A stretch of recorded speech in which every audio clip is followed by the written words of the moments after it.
in chat too, it's fine.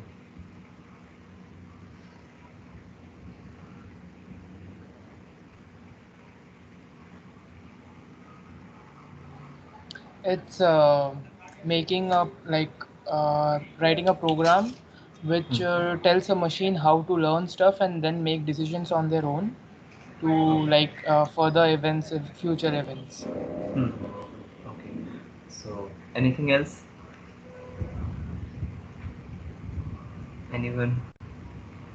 It's okay, guys. See, we are taking online session on, I guess, for the first time as a council, and generally we have taken session only on site in our college premises.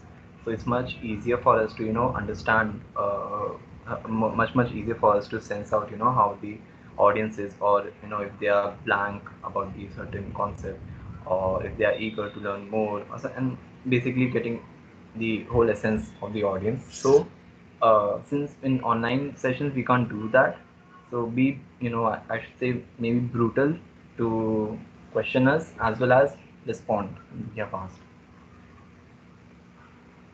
Okay, so I guess someone was going to say something. And if you have any mic issues, then you can always type in the chat box. We will also look out for your answers in that section as well. Yeah, sure.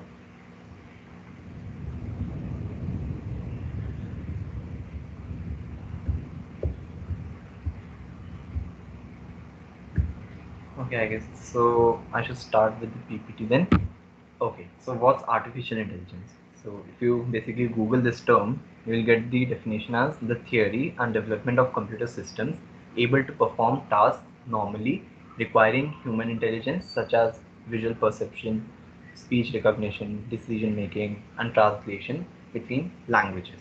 Okay, so basically, what the person, I don't know his name, he said that that artificial intelligence would be a program. That program would basically help the system in order to take the decisions, and any kind of decision for whatever thing it is trained on. So as we can see, there are wide ranges of application like visual perception, speech recognition, decision making, and all. So what would be the difference between machine learning and artificial intelligence? Are both interchangeable, or are they both different? Would anyone like to comment over this?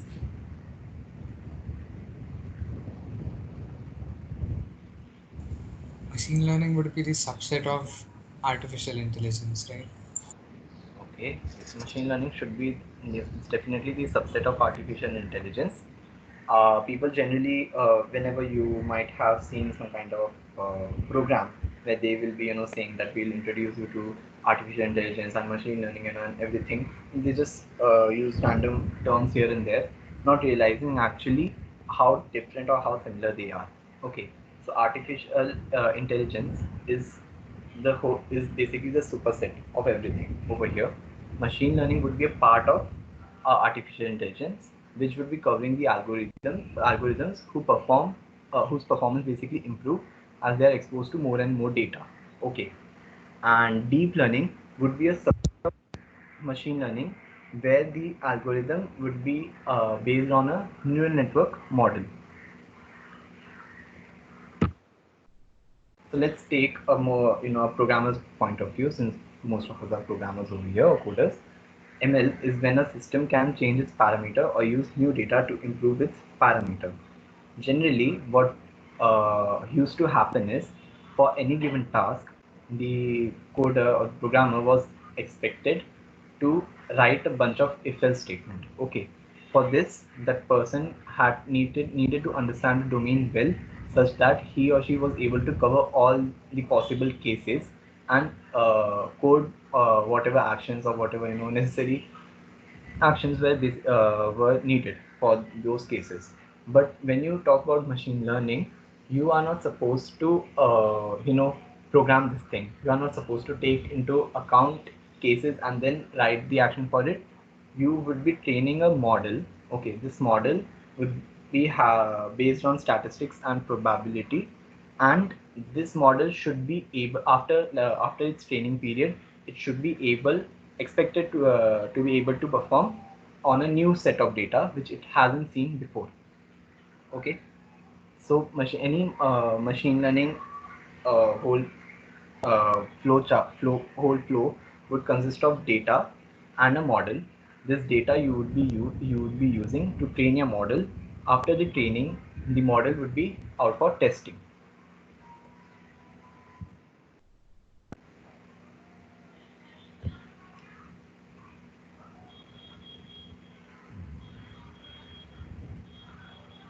Okay, so there are two types of it: parametric and non-parametric. Parametric would be when there would be a fixed set of parameters which you think clearly defines the data. Okay, and non-parametric would be when you think the data can be defined by multiple parameters which may change or even increase as you put in more and more data. You will understand this ahead. So there are many kinds of learning algorithms within machine learning. The two most famous of them are supervised and unsupervised. So does anyone know about these two terms? Anything you would like to share? Supervised learning is when you actually know what output you want, and the machine just learns based on whatever output you want, and the output is predefined. Okay. So, for example, yeah. Mhm. Okay, so as he said, supervised learning, you would be knowing what the output is. Well, this is not entirely true. In supervised learning, definitely you know what the output is.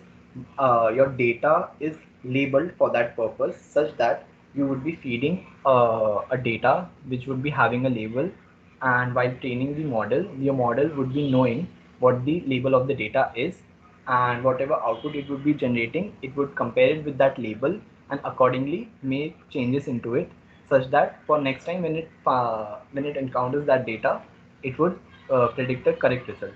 In unsupervised learning, it's not necessary that you don't have an idea what would be the possible outcomes.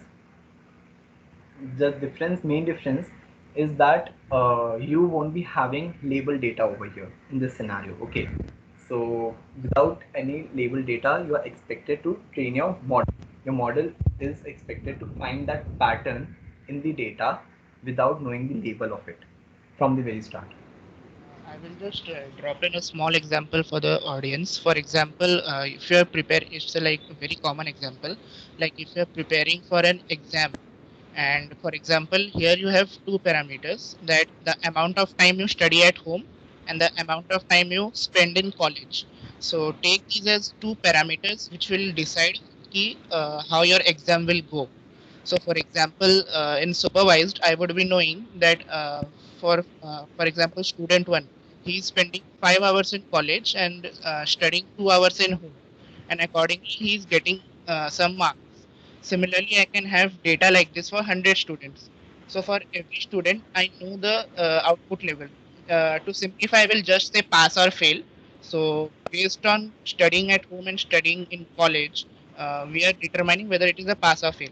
So here the label means that you have the inputs and you know the corresponding output against them. So what you want to do is identify a pattern in this, and then for any new label, you want to identify कि अगर मैंने X hours college में बिताया and Y hours घर पे पढ़ाई की तो मैं pass या fail. So this is a very simple example of supervised learning for those who are like very new to it. Yeah. Okay, so an example for unsupervised learning. Let's say that there is a retail store, okay, which sells clothes, and we know that ready-made clothes generally have a size attached to it: small, medium, large. So, how would a store determine that which size it should go to small, which size should go to medium, and accordingly which size should go to large? So, what it can do is plot a graph. Okay, the graph basically would be having the all the base sizes of people. Okay, that definitely would lie between a certain range and would be somewhat what you can see on the screen in an increasing manner. Okay, now if you won't be knowing here that what all sizes are basically needed to be considered for small or what size is considered for large, But what you know over here is that there should be somewhat two or three clusters over here, right? Each cluster corresponding to the size. So unsupervised in unsupervised learning, the model would be expected to find these clusters. Okay, so let's say over here almost two clusters can be formed. So when you get those clusters, you'll simply take the average of those, and that size, that what average value you'll get, you can keep it for that size. Thank you. So third type of learning, reinforcement learning. Reinforcement learning is basically very much inspired from how humans interact with the general world. Okay, unlike unsupervised learning or supervised learning, where we had data which was labeled or unlabeled, and we used to feed that data into the model and expect some kind of output. In reinforcement learning, we definitely do feed it a data, but this time we don't give it any kind of label. It is expected to perform a set of sequences. Okay, after performing these set of sequences, it is expected to reach a goal state. Before performing these set of sequences, it was at some start state. Let's say if it's a game, like you can see Atari Breakout, most of you must have seen it. This game actually is a very famous application of reinforcement learning. So at a starting stage, almost all of the bricks were present over there, right? Your goal state would be that all the bricks should be destroyed. How would you do that? You would take the according action, right? You would move the paddle left or right with respect to the position of the ball. So a model which is trained on reinforcement learning would try to do the same thing, but here it would determine a policy which would be responsible, which would help to take the sequence of actions. If a ball goes to the right direction and you move your paddle to the left, then it doesn't make sense, right? You will lose the chance and the game basically gets over. You won't reach your goal state. Your goal state would be when all the bricks are broken. So you need to take correct actions. Reinforcement learning algorithms help in doing that. Now coming to recommender systems. Recommender systems are the most widely used application. Can anyone suggest me any example of it?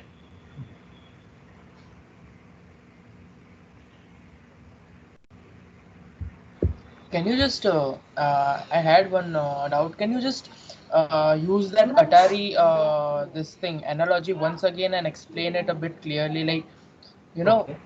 yeah. Okay. So what happens is when the game starts, right? All the bricks are placed at their position, right? So your goal is to destroy all the bricks. Okay, ball goes around as the rule is, and you are supposed to move this paddle, that blue color thing you can see. You're supposed to move it left or right accordingly, such that you don't lose the ball and you are hitting the bricks uh, more often. Okay, so reinforcement in this kind of task is much different than what supervised learning or unsupervised learning algorithms generally deal with. Here you are supposed to take a sequence of action. One time you'll be taking left, the other time you will be taking right. It's a sequence of left and right for this example. Okay, so when there's a sequence of left action you are supposed to take, there's a change in state. There was some starting state when all the there would be some kind of intermediate of the bricks will be Your broken. voice is very low. Is it audible now? Nikhil तेरा आवाज थोड़ा down हो गया. No, no, no.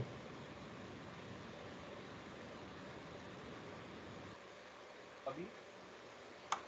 नहीं कम है थोड़ा.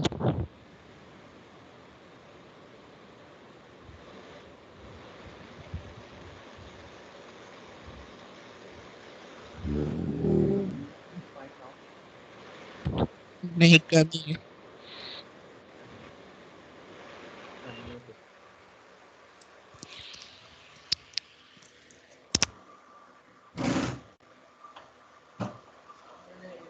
Now how is it?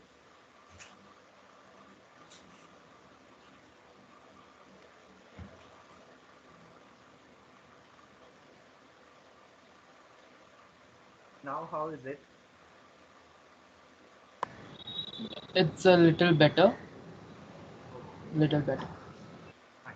So as I was saying, initially you would be at a starting stage. At this starting stage, all the bricks would be present. At an intermediate stage, you there would be some bricks would be missing because you have destroyed them. Some bricks would be there as they were, and your end state would be when all of the bricks which are there are destroyed, right? So there is a Right. change of state. There's a change of state over here. There's a sequence of actions that you are supposed to take such that you reach your end state.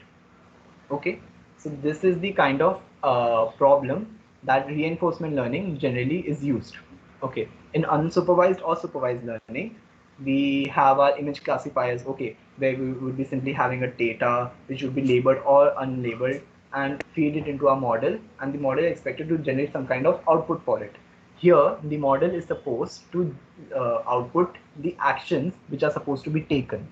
These actions are not uh, independent of each other. They are dependent of each other because the model knows which action leads to better consequences. So you are saying that the end result is far, but now how Hmm. to get to that result, like step by step, is decided by this learning, like this method, Yes, exactly. right? That is, yes, that is You, the main yeah. expectation of reinforcement learning. You can Does also it? think of it like you are just a baby, right? Like when you're a baby, you don't know anything about the world, but still you get to you learn to walk and everything. So how does it happen? Even though we don't have any explanation as such for that, but it is believed that you perceive from the environment, see how the things work, and then you learn to adapt those things and work towards that goal. कि मुझे चलना है, तो my goal is to be able to walk. So you're observing the environment and seeing कि अच्छा ऐसे चलते हैं. You will be making a lot of mistakes. You will try to stand up, you will fall down. You will keep on falling. Eventually, you will get to learn that how you're walking. So, baby का example is a very like common analogy that you can use to understand what. Yeah, yeah. This clears that out. Yeah.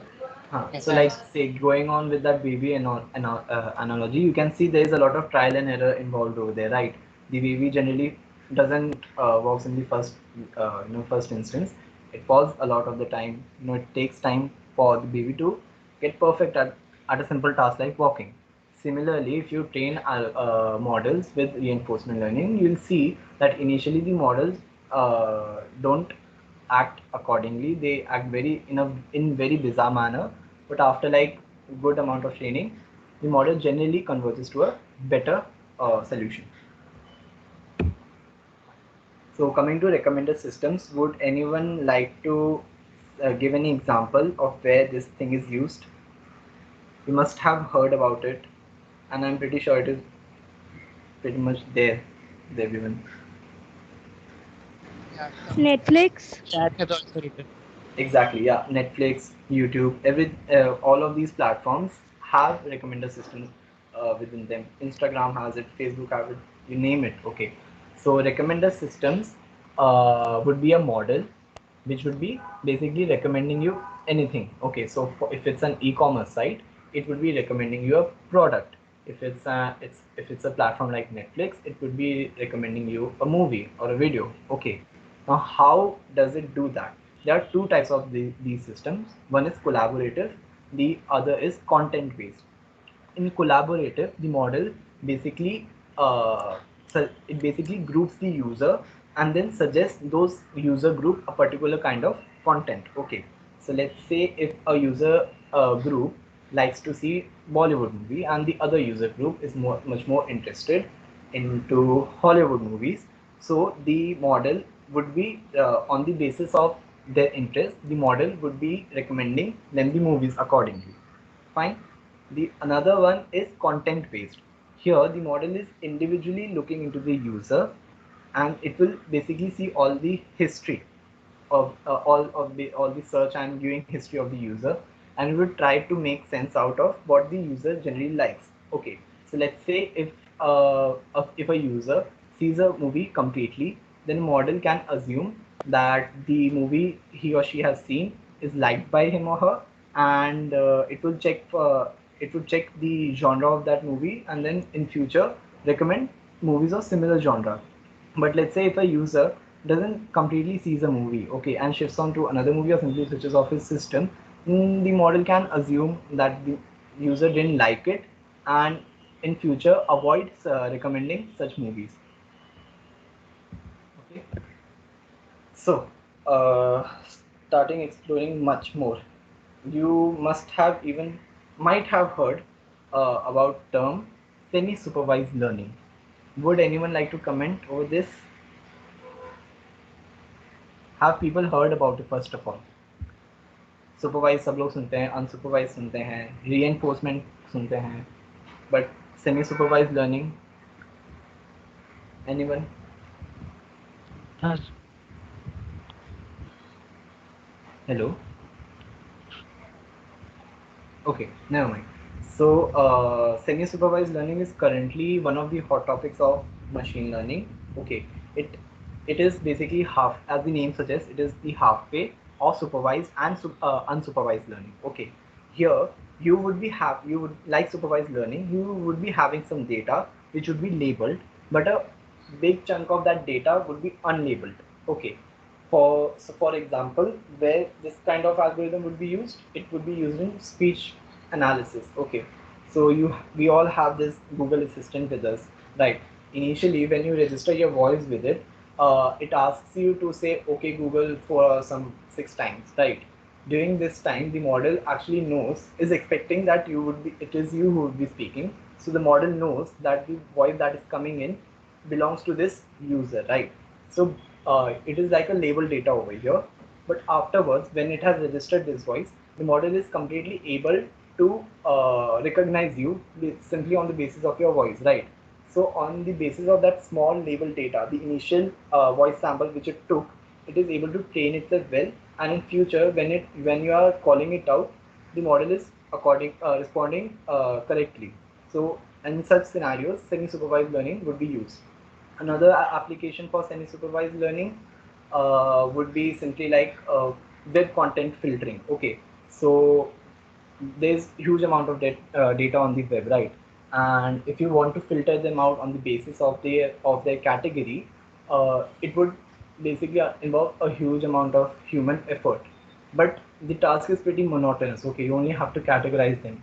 What you can do is train a model which would be first trained on a set of examples which would be labeled. Okay, let that model get the abstract, that how the filtering works, and then deploy it for real world example. Okay, so after semi-supervised learning, there's something called as knowledge distillation. Here you train one model, and that model is expected to train another model, which then suits your needs accordingly. So you guys must have heard about neural networks, right? One of the main, we all know about the advantages that it generally has a very high accuracy, it gives good results and all. But one of the big disadvantage of neural network is that it is not always feasible. Okay, it is computationally not cheap. It is pretty expensive, in fact. So knowledge distillation would be a set of learning algorithms where you initially would be having some kind of pre-trained or trained big network, okay, which would be having many layers, and now you would be training a model which comparatively much less layers and expecting it to give the same accuracy as that of the larger ones. Okay, for example, you can see the teacher model is basically the trained model. Okay, let's say it has 8 layers, and you want to train a student model which would be having only 4 layers.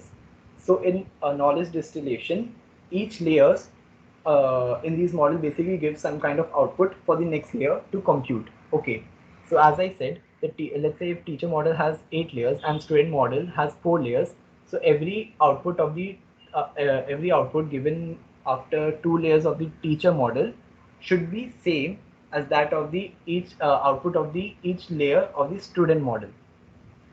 Okay, so you can, I don't know if you can see the cursor, but you can see the output here is not compared merely on the final one. Okay, the model where the prediction of the teacher is not simply compared with the student, but here you will be seeing the outputs of the intermediate layers and compare it with the other model such that it is properly able to mimic it. Okay, but in much less layers. This helps in reducing the computation and overall reducing the cost for deploying such models.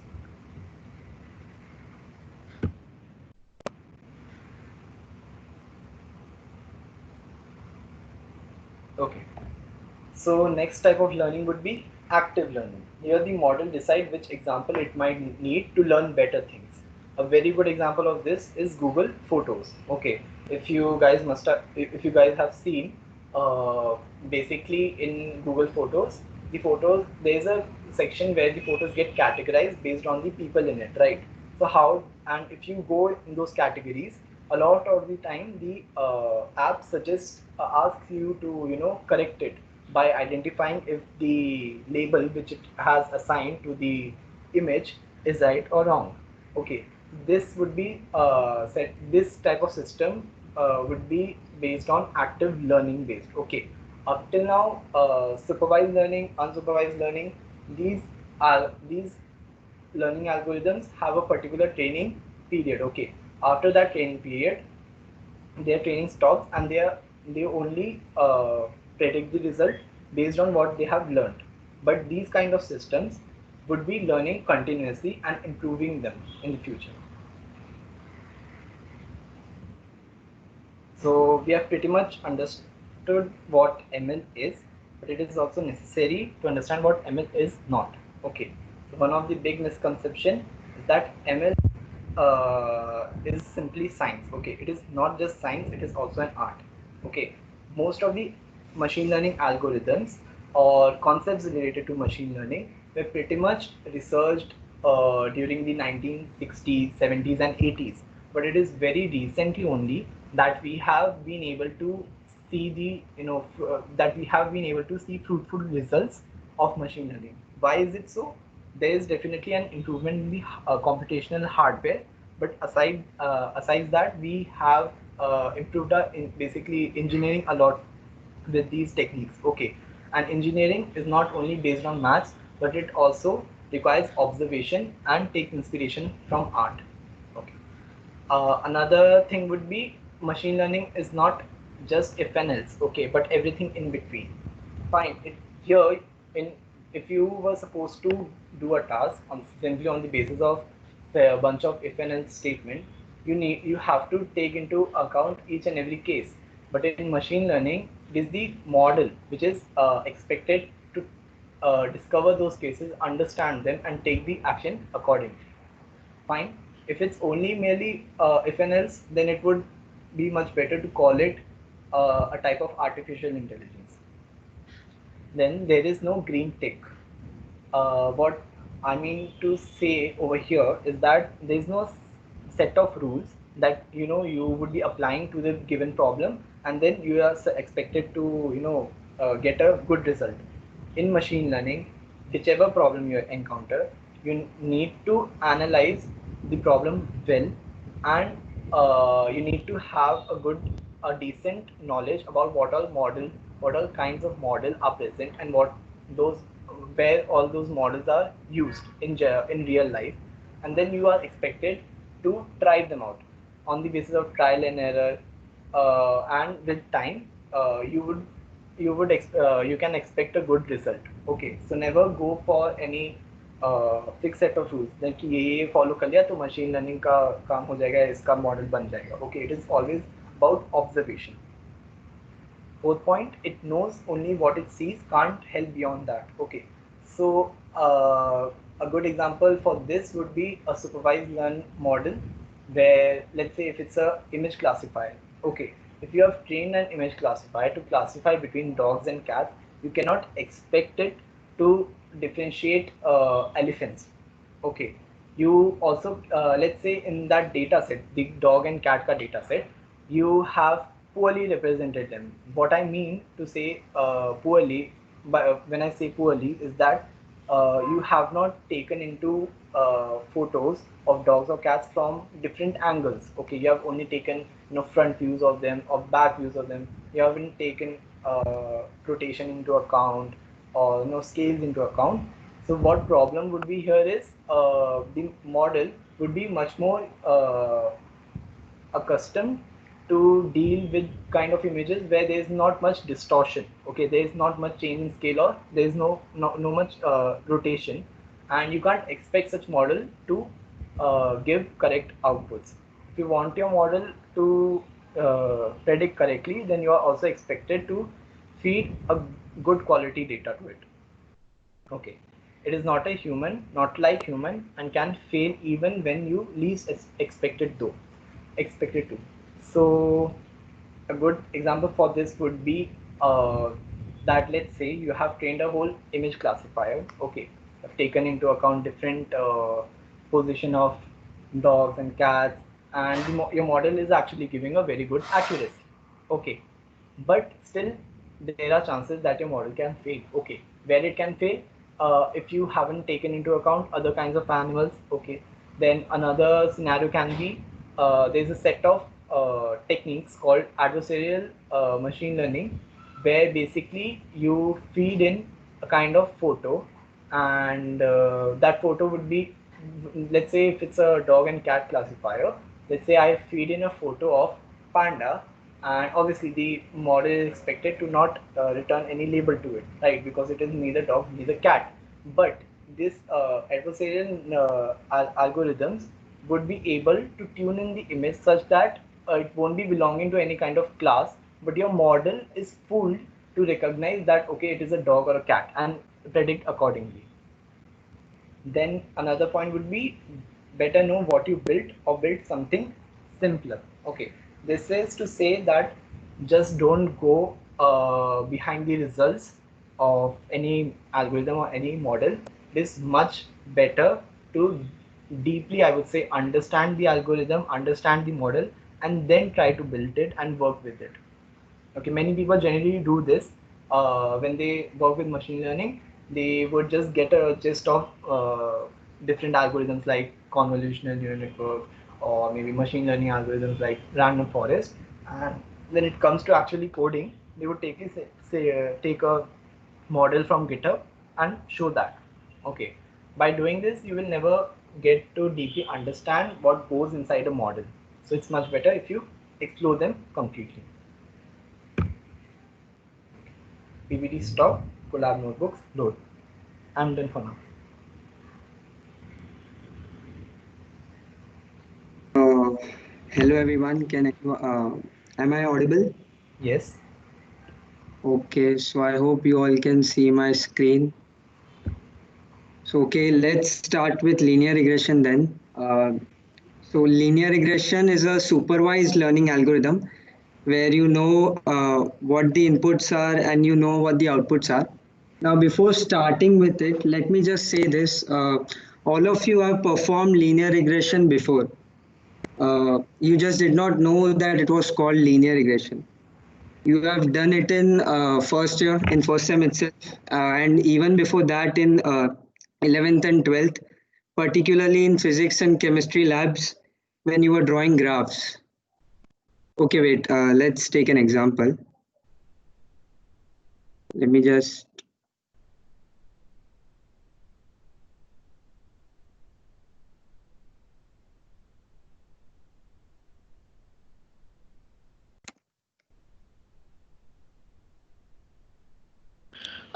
In case anyone wants to do hands-on on this notebook, I'll be sharing the link in the chat box. Please have a look at it.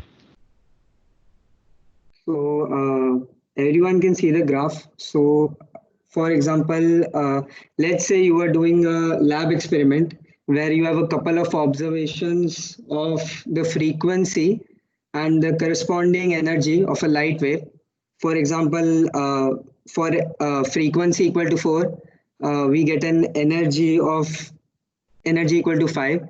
Now suppose you had to draw the graph. Now ideally these all points should lie on a straight line, but now since you have collected these measurements using an instrument, there are some errors. So some point may be just above the line, or like E is equal to h nu. So they all should ideally lie on the straight line, but they are not. So now what you would do is you would try to fit a line that would happen to pass through all the points. For example, let's see, you would do this. So now, and let's say if you wanted to calculate the value for frequency equal to 7.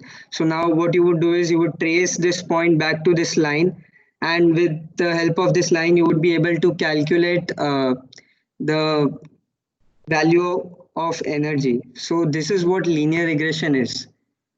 In this, we are trying to fit a straight line to our data.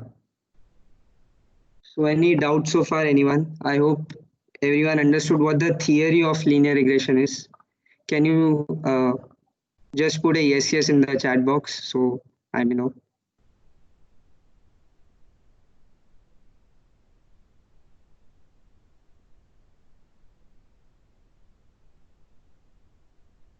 Okay, so moving on.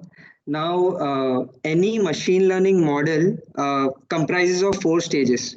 One is the theory stage, second is the modeling stage, third is the algorithm, and the last one is the application. So what happens in theory stage? So in the above case, our theory was that we want to fit the best possible line to our data. Now, once the theory is defined, we move to the modeling part. Now, we can't just tell the computer, okay, so help me find the best possible line for this data. We have to give a mathematical description of our problem. So that is called as the modeling part. And after that comes the algorithm. So now what algorithm are you going to use to find this line? And once you have done the first 3 stages, the theory, modeling, and the algorithm part, in the end comes the application part where you apply your model to various real life problems. So any ML model, like now I'm teaching linear regression, then naive Bayes will come, then logistic regression will come. All will follow the same path. First will be the theory, second will be the modeling, third will be the algorithm, and fourth one will be the application. So now let's move on to the mathematical modeling part. We have just defined the theory. The theory is that we have to fit a straight line to our data. So let n be the number of training examples, where a single training example is of the form xi comma yi. Okay, let's move back to the original example. 1 minute.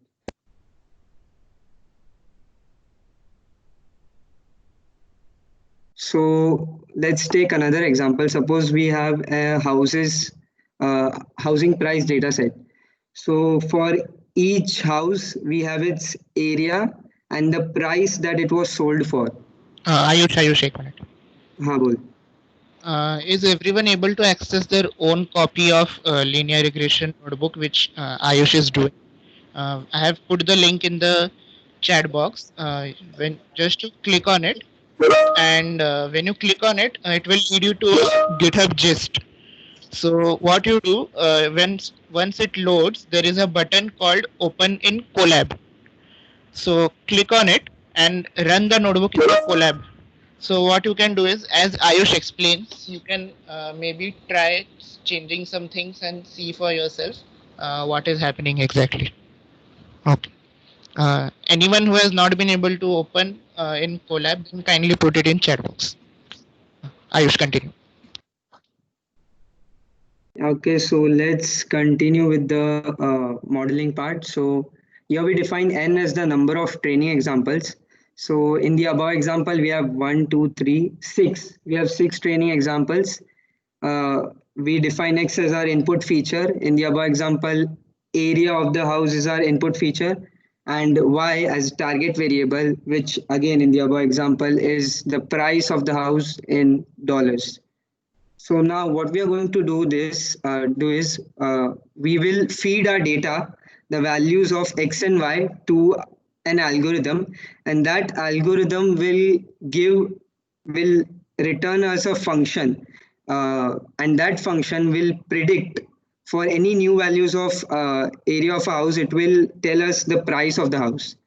So, and in the above case, it will give us a linear function of the form y dash equal to mx plus c. So now we have to just find this function and our job is done. So how will we find this function? Uh, well, one thing we could do is let's define our prediction. This is our prediction y dash equal to mx plus c. Now we know the value of x because it is our input. What we need to find is the value of m and c. Once we have the correct values of m and c, we will be able to give predictions. Uh, Now to do that, we will have to define a cost function. So I'll explain the cost function in a minute. Let's first see what the cost function is. So the cost function j is defined as 1 by 2n summation I equal to 1 to n y dash minus y square. So what exactly here we are doing is we are choosing m and c in such a way that our prediction y dash is as close to y for each of our training examples. So let's say, for example, we take x equal to 8 in this case. So y dash, our prediction will be 8m plus c. Now the difference, the 8m plus c minus y, the actual value of price for y equal to 8, which is around let's say 8.5 maybe. So now the difference between y dash and y, the actual value and our predicted value should be the least. And if it is the least, then we'll be able to get the best possible fit. So, yes. So now what we are doing is for each of our training example, we will calculate the difference. We'll square it because the difference can be negative or positive. So we have to account for the negative errors as well. So, and after that, now since we have to minimize j, we have to minimize our cost function. Now, whenever we talk about minimizing something, calculus comes in. So we'll need the derivatives of our cost function. So here I have calculated the derivatives of our cost with respect to c and del j by del c and del j by del m. Uh, I will keep the derivation for you guys.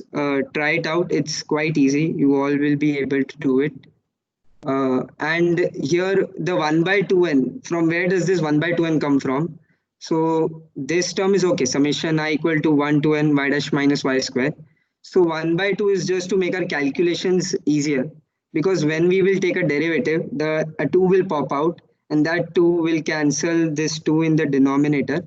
And 1 by n is just we are taking the average error over all of our training examples over the complete data set. So that is why there is a constant factor of 1 by 2n defined in our cost function. Now, okay, any doubts so far, anyone? Please. What does cost function mean? Like, what does do? See what, okay, actually you will understand that in like as I'll go down, I'll go into deep. So this cost function is an optimization function. So if we are able to optimize this cost function, optimize means it means in this case we have to find the minimum value for this cost function. So for that minimum value of, we will get a best possible fit to our graph. Like our line will be in such a way that it will happen to pass through most of the data points and we will get correct predictions. Okay. Got it. Now let's move on to the gradient descent algorithm. So this is the algorithm which we will be using in computing. Minute. I received some queries regarding running the collab notebook. So I will just clarify in general for everyone. Whenever you run the collab cells, start from the first cell always and press shift plus enter. That will execute the cell. Do not try to rearrange the cell, otherwise the logic of the program will be lost. So each and every time you run a cell, you are actually executing a logical flow. So please go in that order and do not execute cells from between, but rather start from the top and sequentially keep on executing the cells. Okay, so wait, let me show you this. If there is an error, you could just click on this runtime over here, and in runtime, select this restart runtime. Once you will restart the runtime, the Colab notebook will be reset, and then start running your cells sequentially from top to down, as Arghyadeep said. Okay, now let's move on to the gradient descent algorithm. So now this is the algorithm we will be using to compute the best possible fit. So now it's quite short. So it is saying that repeat until convergence, m is equal to m minus alpha times partial derivative of cost with respect to m, and same for c. C is equal to c minus alpha times del j by del c. Now what is alpha over here? Alpha is the learning rate. It is a positive constant, uh, and it is one of the most important hyperparameters in the machine learning. Now you will get to know more about alpha as we go down. So let's move down for now. So now what happens in gradient descent algorithm? So for simplicity, for now, let's assume that c is equal to 0. So we get y dash, our predictions, to be equal to mx. So let's assume that our predictions in such a way, it's a line that is passing through the origin. And we will fit a best possible line, but there's a one small constraint on that line, is that it has to pass through the origin.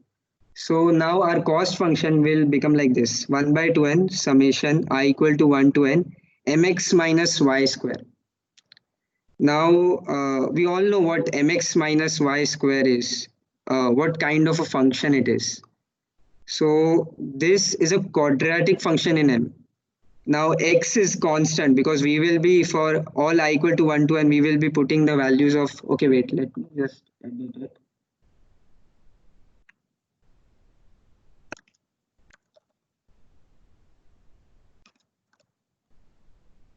So this is j is equal to 1 by 2n summation I equal to 1 to n mxi minus yi square.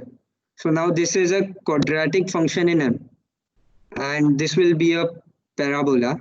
So right, let's just take an example and plot a parabola. So here is our parabola. Here is the cost function j, and here is the m. So now what we will do in gradient descent algorithm is we will start with any arbitrary value of m. Let's say in this case we start with m equal to 4. So now for m equal to 4, I have marked a point on the graph over here. So now what we will do at this point, we are going to calculate the value of slope at this point. You can see this equation in comment form: m is equal to m minus alpha times del j by del m. So we are going to calculate del j by del m at this point. So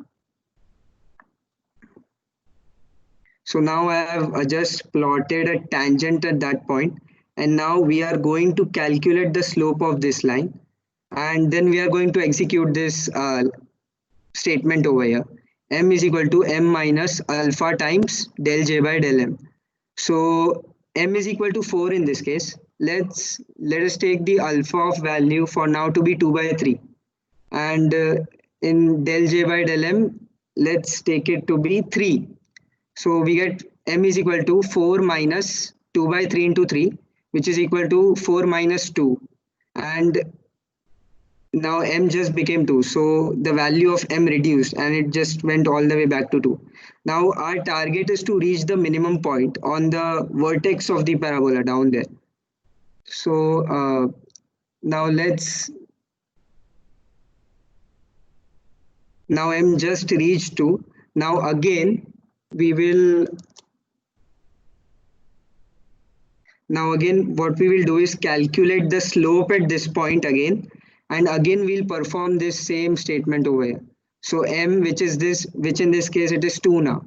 So m is equal to 2 minus alpha, which is 2 by 3, and let's take the slope. Now the slope has decreased because over here the slope was high.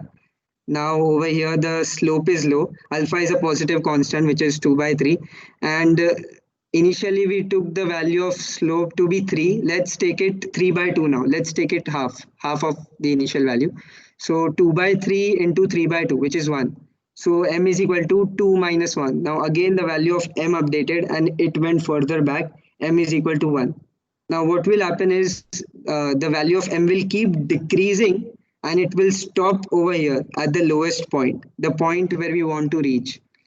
Now, can anyone tell me what will be the value of partial derivative del j by del m at this minimum at the vertex? It's quite easy actually. Anyone just 0. put it in. It will Yes, be correct. 0. Yes, it will be 0. So once the value of the partial derivative becomes 0, this value will become 0. And once this value becomes 0, m is equal to m minus 0.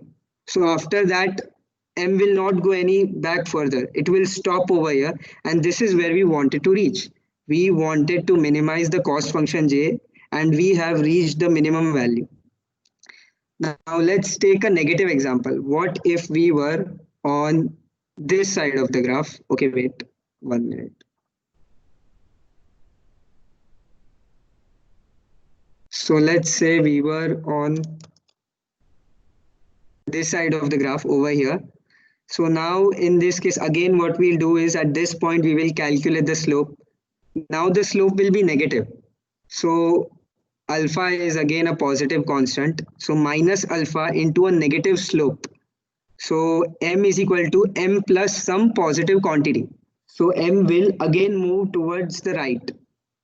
So now m became, for example, minus 1. Then again on minus 1, you will calculate the slope. Again, you will apply this same statement and you will reach again at the minimum point. So this is how gradient descent works. So anyone who did not understand how it works would want me to explain again. I just cannot, like you told that the cost function has a play in this, but like in the whole picture of modeling, what does the cost function do? Is it related to the Yes, cost yes. of See, why cost function is necessary? Because we are calculating the derivative of that cost function with respect to the m and c. Means we need to have a function for that, because we are using the derivative of the cost function over here. You can see 1 minute. I just, these are the formulas del j by del c and del j by okay, del m.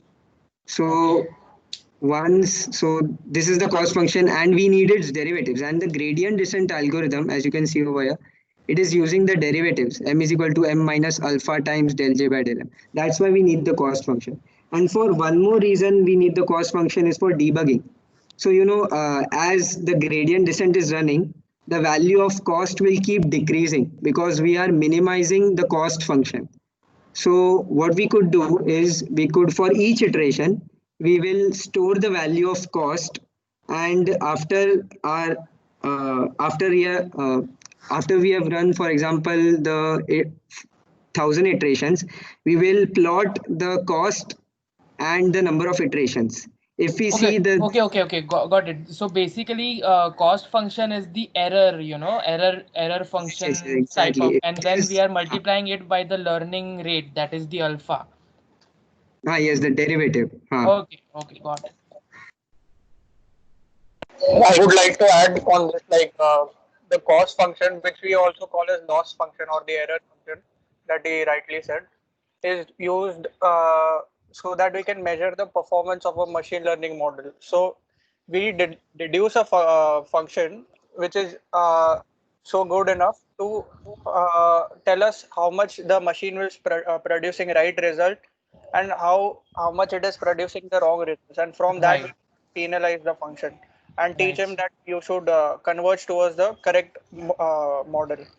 Yeah, Yes, yeah, yes, got it. exactly, correct. So it's there are many type of cost functions. This is just one thing, like the Yes, square wala hai. So there correct. may be many. Yeah, This is also called as RMSE, root mean square error, or you can yeah. call it Right. as Right. LSS, least Where squares.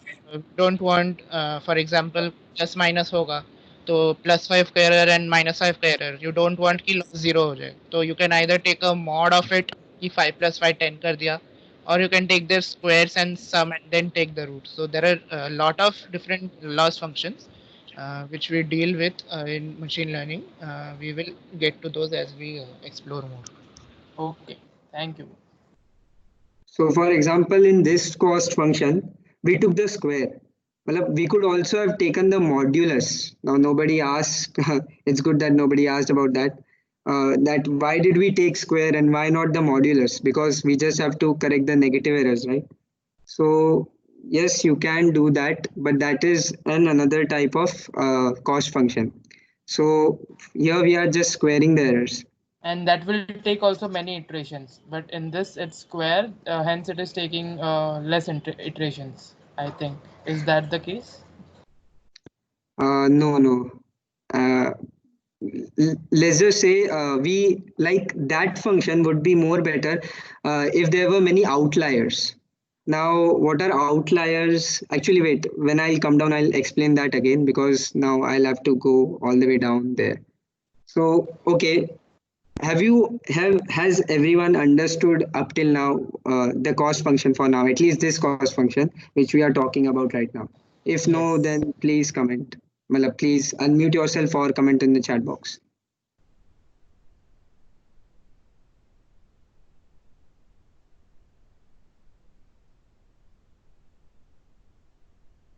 Okay, then let's move ahead. Now we have finally seen what linear regression is. So I'll just revise it once more. So in linear regression, for now we are doing linear regression with one variable.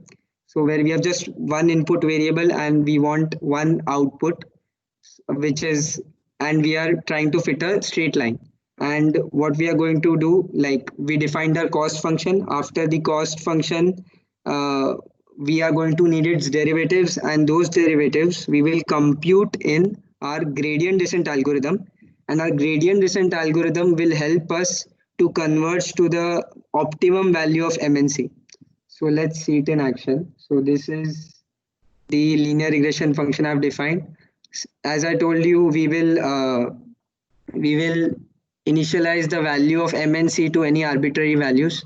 Now, 1 minute. Let's. Now this was in case of like we discussed y dash equal to mx.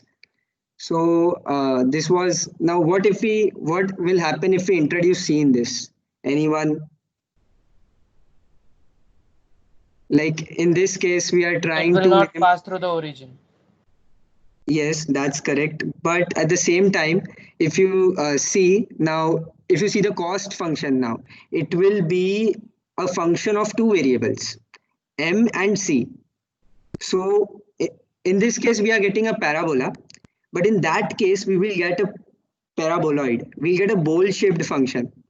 And what we will do is, for that bowl-shaped function, we will find the most steepest point, means the bottommost point on that bowl-shaped function.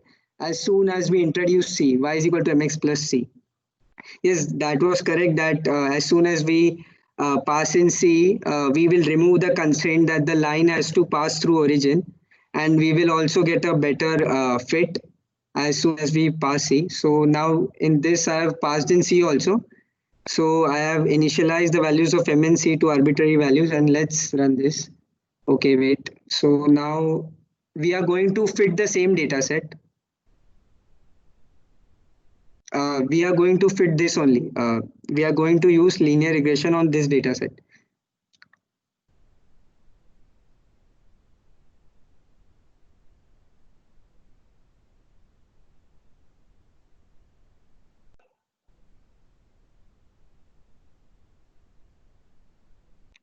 Okay, so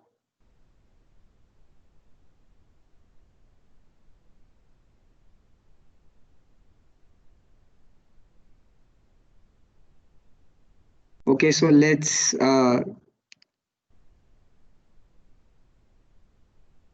so over here, as you can see, we start what first we calculated. Now I have calculated the cost over here to just to make you guys see that the cost is decreasing after every iteration. So initially, when there are zero iterations, the cost is 361, and our model has predicted the line to be this, and which is correct because we defined our prediction to be mx plus c. Initially m is 0 and the value of c is 3, so we will get a line y equals to 3. and this is that line. So it's a pretty bad prediction. Now let's see the cost after 2 iterations. So now again I've plotted.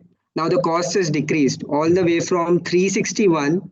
It went to 25.38, and you can see now it is much better fit than the previous.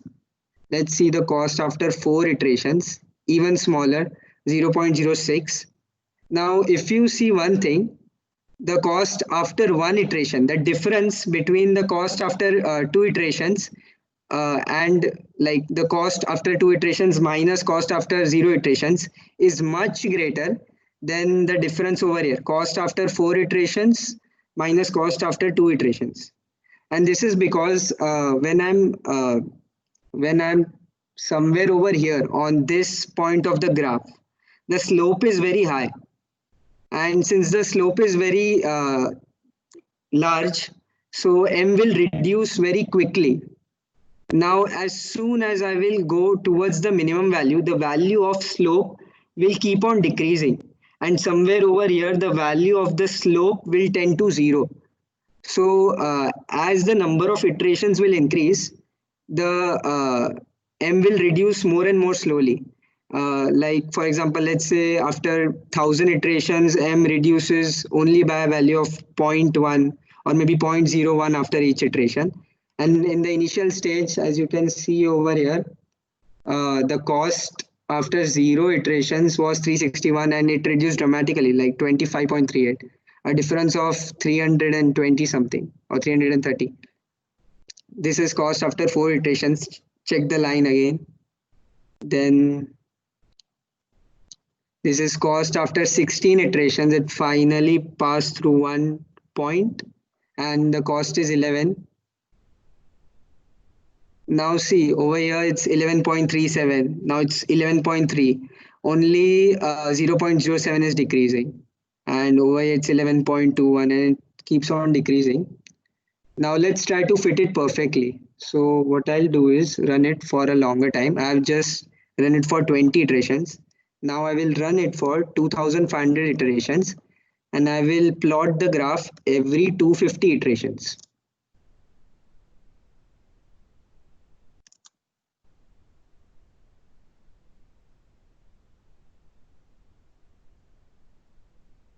So again, cost after 0 iterations 361. Now check this, cost after 250 iterations is 3.71, and you can see it has started to fit the data. This is the cost after 500 iterations, even better. Cost after 750 iterations. I hope I'm not sliding too fast. Everyone is able to follow, right? Please put a yes in the chat box, or no if. Yes, yes. Okay. Your screen sometimes lags behind your voice. Achha, okay. Okay, then I'll try to go slowly. Actually, that is because we have so many participants here, so Microsoft Teams does get laggy because of that. So it is due to the high number of participants that are in the webinar currently. Okay, then I'll go a little slowly. I will pause for 1 or 2 seconds after scrolling down. So this is the cost after 750 iterations, and the model is fitting very well now. And let's go all the way down. The cost what we are getting is nothing but the error value, right? Yes, correct. The cost is decreasing. Yes, it's the error value. Now, as you can see, cost after 2500 iterations, it is negligible, order of 10 raised to minus 5. And you can see it has fit the data so very well. And this is what you also did in those labs when you were plotting these graphs, when you were plotting the points and you were trying to fit a line like this, and there would be some observation for which you have to calculate the value of y. And now let's also print the values of m and c. So we get m is 1.03, y is equal to mx plus c, m is 1.03, and we get the constant c is equal to 0.6626. Now this was linear regression with single variable. Now let's move on to multivariate linear regression. Now, in real life, there won't be just one input feature. For example, let's take the example of housing prices. So so we have the price of a house, and at the same time we will have many features. For example, one feature would be the price. One feature would be the area, obviously area of the house. One could be the number of bedrooms in that house. One could be the area of the means the locality of the house, like how far it is from a station or how far it is from hospital or something like that, whether it is in a prime location or not. So these will be many features, and on the basis of those features we will predict a single value y, a continuous variable y, which is the price of a house. So for example, let's say there is a house which has 3 bedrooms in it, and the area of the house is let's say 1200 square feet, and let's say it is somewhere in, let's say it's in uh, Ghatkopar, for example. So yeah, these are all the features. These three are the features, and now we have to predict the price of the house. So now this is where multivariate linear regression comes in. So now we will define a prediction to be of the as follows. Now y dash will be equal to beta 0 plus beta 1 x1 plus beta 2 x2 all the way to beta n xn for n input features. Now previously we had only two, which one was beta 0, which was C, and one was beta 1, which was M. So mx plus c. Now over here we have many input features, and again we are trying to find a linear relationship between the features and our output variable. Anybody wanted to say something?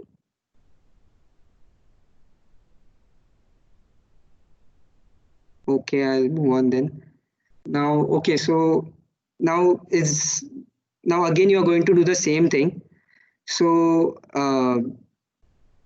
you will again, now in this case the gradient descent will be performed on each of these coefficients, beta 0, beta 1, beta 2, all the way till beta n. In previous case there were only two parameters, m and c. In this case we have actually we want so all the way n plus 1 parameters, beta 0, beta 1, all the way till beta n. So let's take an example.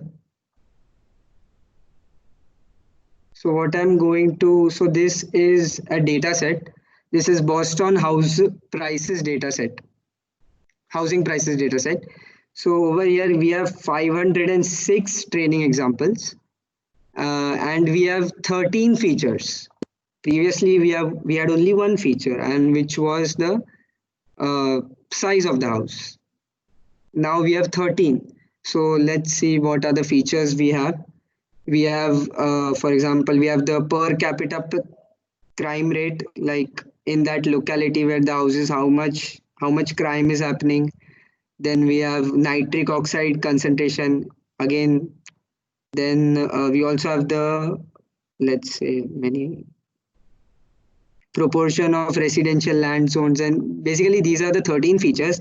And we know that the price of the house will depend on all of these 13 features. Means there's a good chance that all of these 13 features will contribute in determining the price of the house. So now let's train this using model. So here I've just imported the linear regression, and now what I'm going to do is this 500 there are 506 training examples, so I'm going to split them into 80-20 ratio. So now what I'll do is I'll train on the 80% of the examples, and I will keep the 20% of the examples as testing. So once I've trained my model on 80% of the examples, I will use the same model to test on the remaining 20%, and then I'm going to calculate a score of how well I predicted, because for that set, for those 20% examples, I know the actual value, and now I'm going to predict it.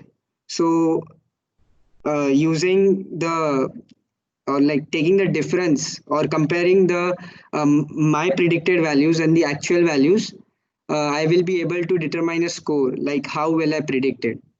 So let's run this cells.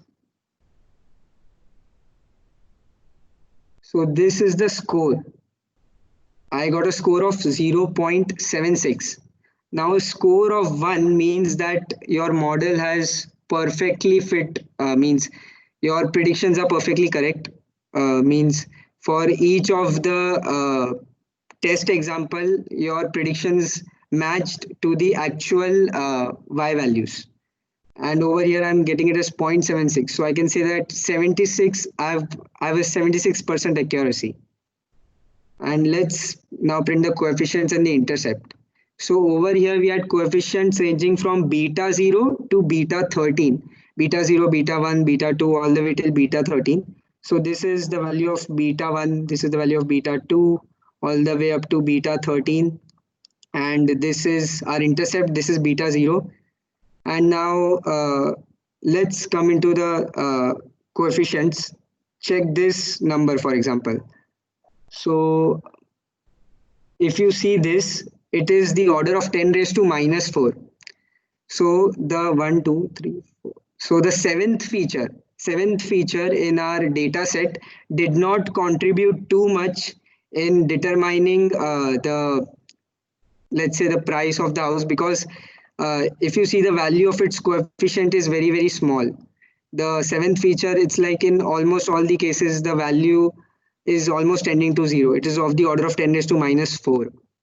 And some features, for example, if you take this feature, minus 1.36, this is quite a large, let's say, contribution in determining the price of the house.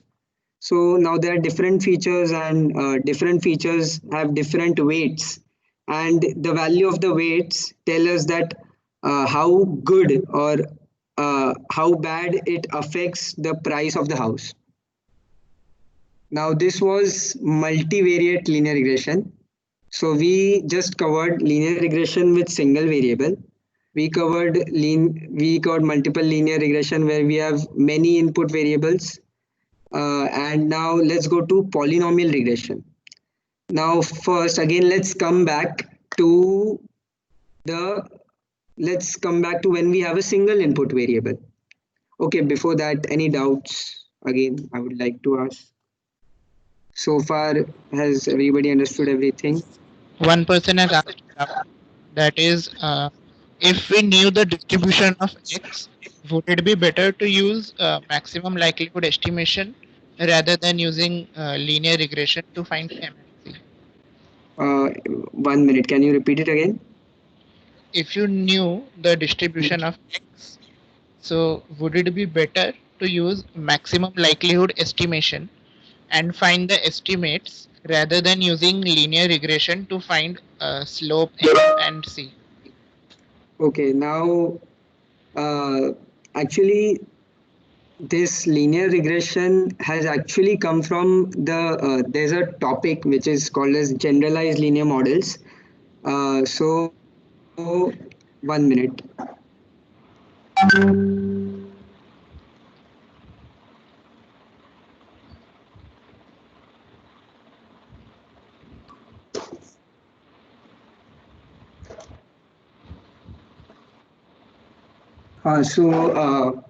This linear regression, the derivation of cost function, actually it has come from generalized linear models.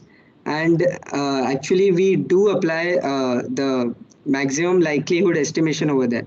Not exactly, actually you need to know exponential families for this. Okay, wait, I'll address this doubt in personal, because many of them, I think they don't even know what MLE is. So I think I'll just keep it for later. Is it fine? I'll just address him in. Okay. So, okay, now let's just move on to polynomial regression. Now there will be many times when you won't be able to fit a linear line to the data. For example, let's.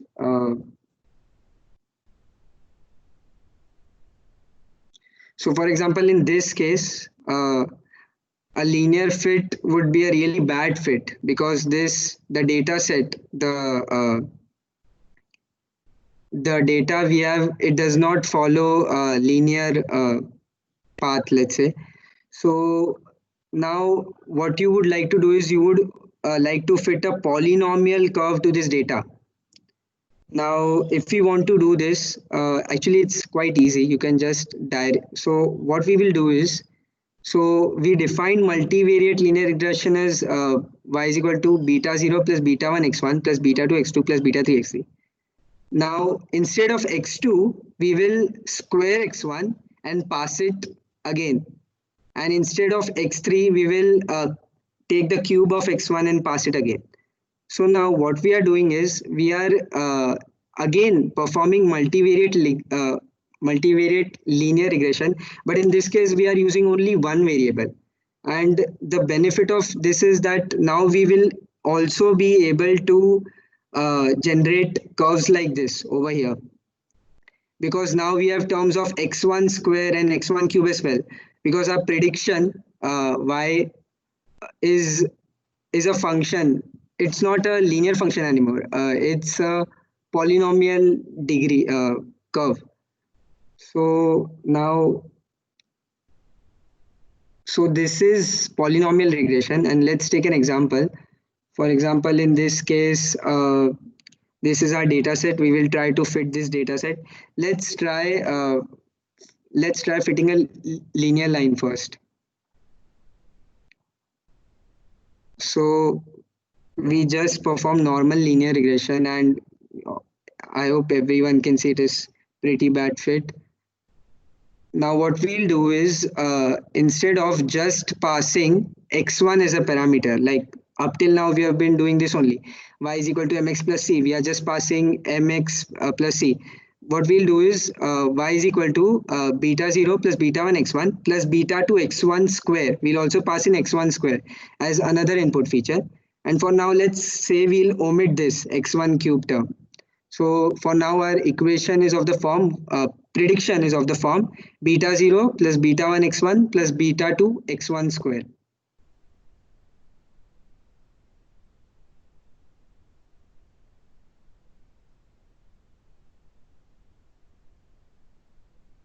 So this is, as you can see now, it is no more a straight line, it is a curve. And I know it's not such a good fit, but it is much better than the previous straight line which we are trying to draw through the data. Now we just took x1 square. Now let's also incorporate x1 cube. Now this is the curve for x1 square. Now I'll just do this.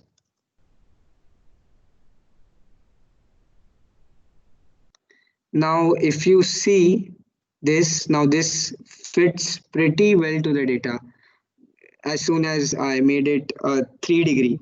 So in this case, if I pass in x1 square and x1 cube, it is you can see that it is fitting quite well to the data.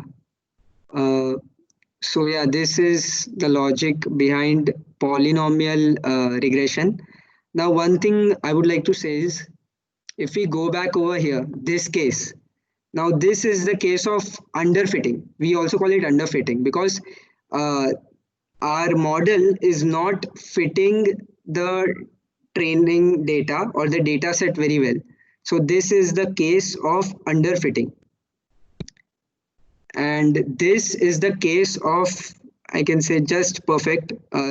It's like just right. And now there's also a term known as overfitting. And what happens in overfitting is that your model fits the training data very well. Means in this case, your model will pass through each and every data point. Okay, wait, let's see an example.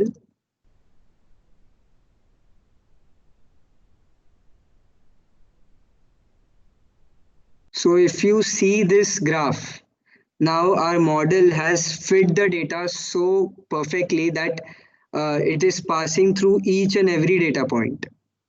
Now it is So now how to avoid this? Because now this will definitely ruin my predictions, because it may fit the training data very well, but when I will uh, let's say for example I take any unknown value, let's say 3 over here, and when I calculate uh, the the value of y for input equal to 3, then I will get a pretty bad prediction, because in this case it is means it is not generalizing well. It may fit the training data set very well, but it is not generalizing. Now this, like for example, when the degree was 3, now over here I took 18 degrees, so all the way till x1 square, x1 cube, x1 raised to 4, x1 raised to 18. Again, let's bring it back to 3. So in 3, as you can see, it is generalizing pretty well, even to new examples, unforeseen examples. But when you saw that degree equal to 18, it was fitting the data too perfectly. So now how to overcome this? Now there's a method called as regularization. So we will use regularization to overcome this problem. Now, well, before moving on to regularization, what could be the other things you could do? Well, one thing you could do is you could just get rid of some of the features. For example, now sometimes let's say you have many features, different features, not just like x1, x2, x3, xn. And let's say your model is overfitting the data. So one thing you could do is you could just get rid of some of the features and you could just train it again, and now you may get a perfect fit to the data. But what will happen in those cases that you will eventually, one minute, just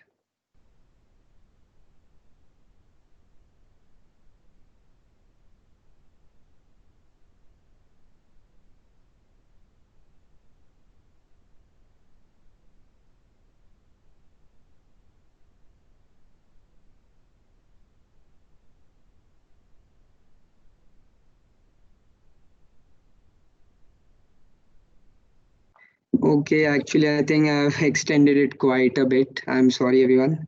So I think we'll just end over here for now.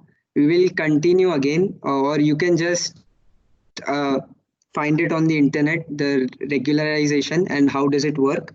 Now, I think I will pass it on to the next guy. Thank you, everyone.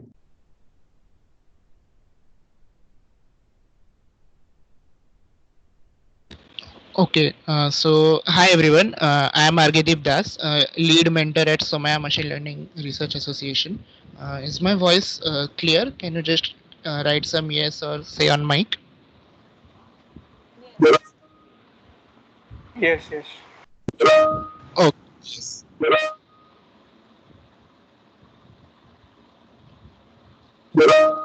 so next thing which we would be learning about is knife bias algorithm.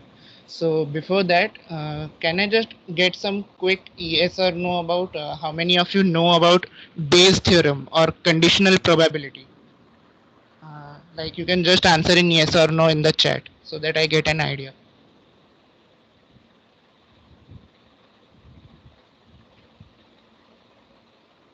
Okay, okay. So I can see some no's. Okay, so I'll just ask a simple question. For example, do you? It is a very common notion that we think all the events that happen in our world are independent of each other. So, what conditional probability does is that whenever you provide some additional information about any event, the probability of that event happening because of that changes.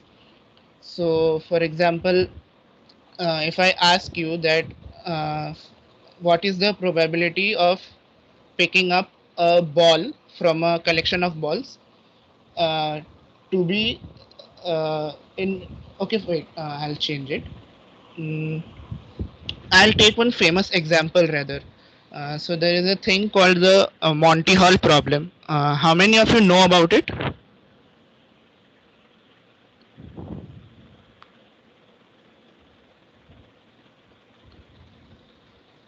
Those who are saying yes, can anyone just turn on their mic and just explain what they know about Monty Hall problem?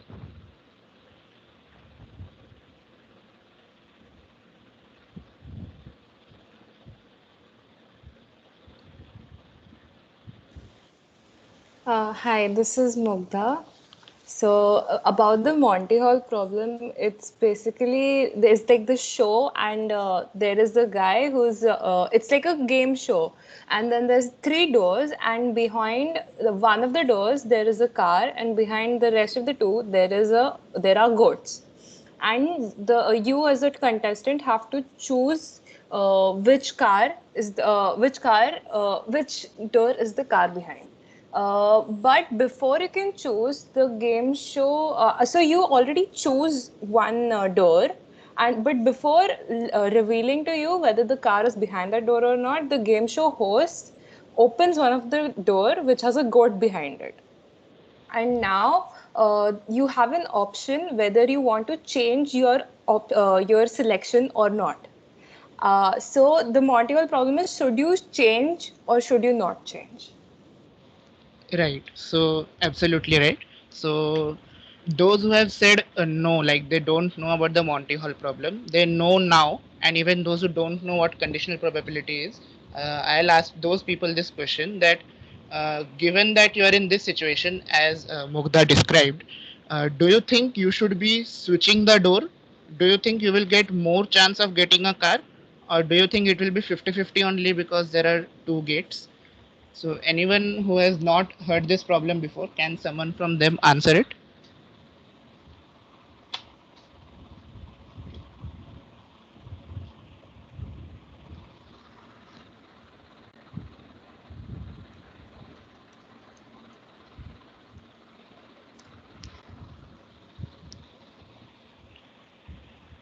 You can just share. It could be right, wrong, anything. Well, your set became one part less, right? So, like, even without any interruption or anything, your set from three people went to two. So, the probability chances increases from, like, if I'm correct, it goes from 33% to 50%, because then it's you don't have a choice.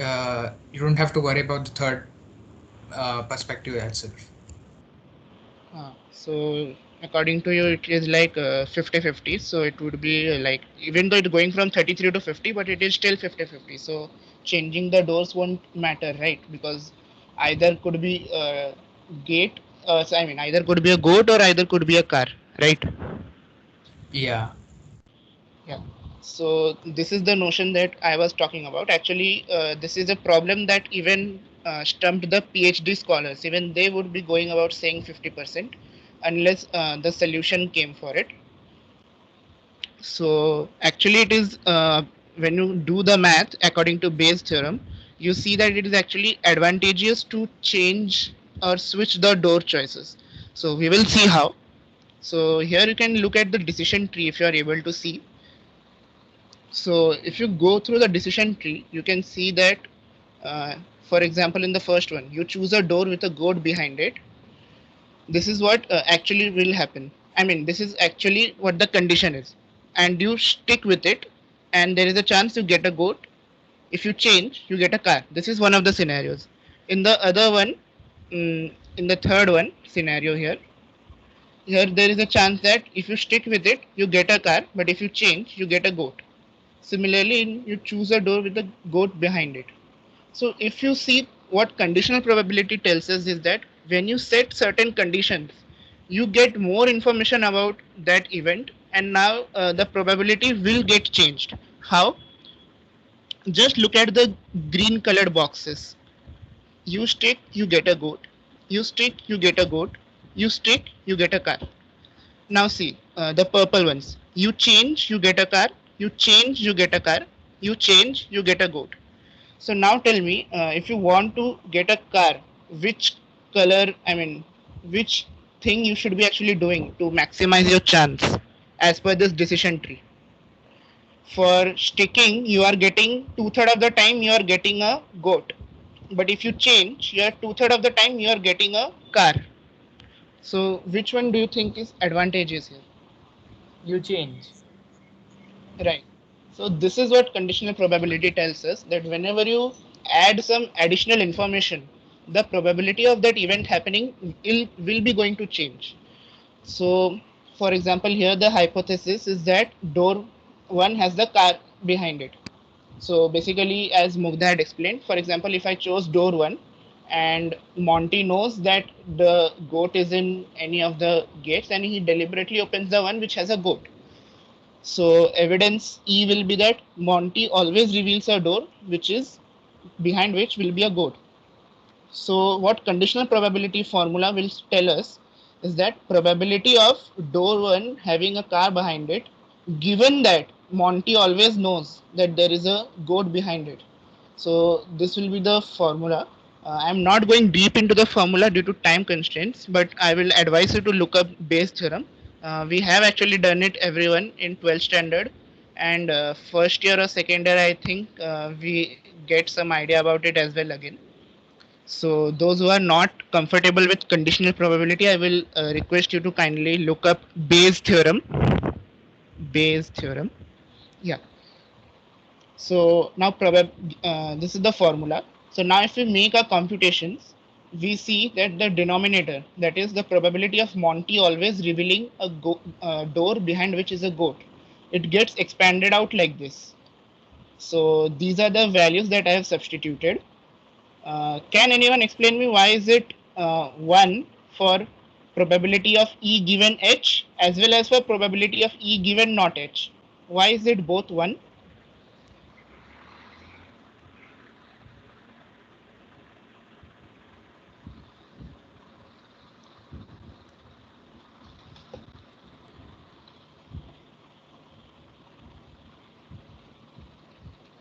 Okay, never mind.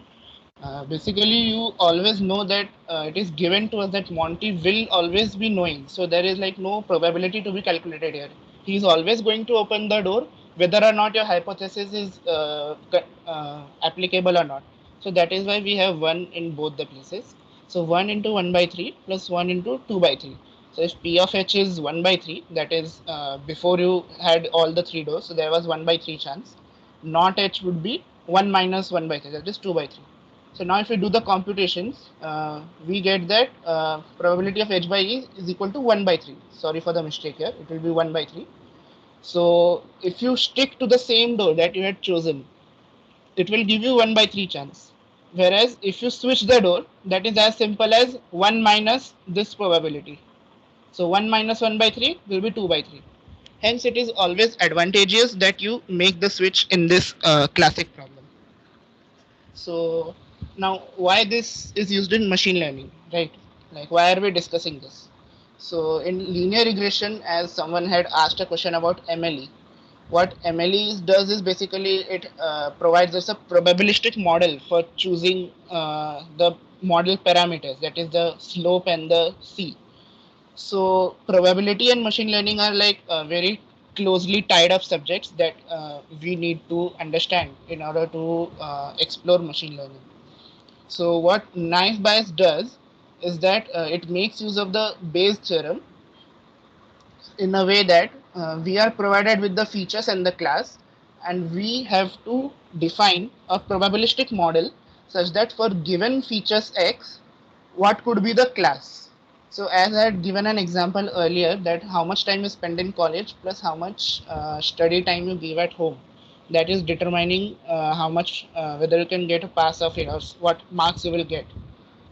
So those features that is in studying in college, they are the features, and the class is whether you're in the pass category or fail category. This is a binary example, but you can obviously extend this Bayes algorithm to multiple features.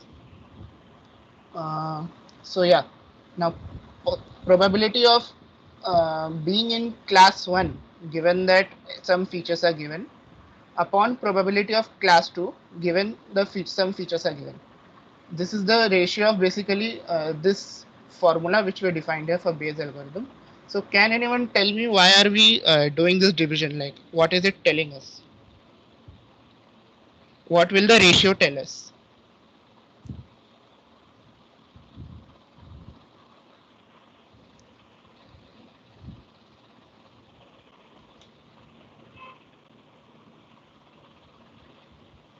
Anybody?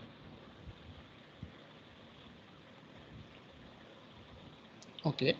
So For basically, comparison. right, it is for comparison. It will tell us that for a set of given features, which class is more likely.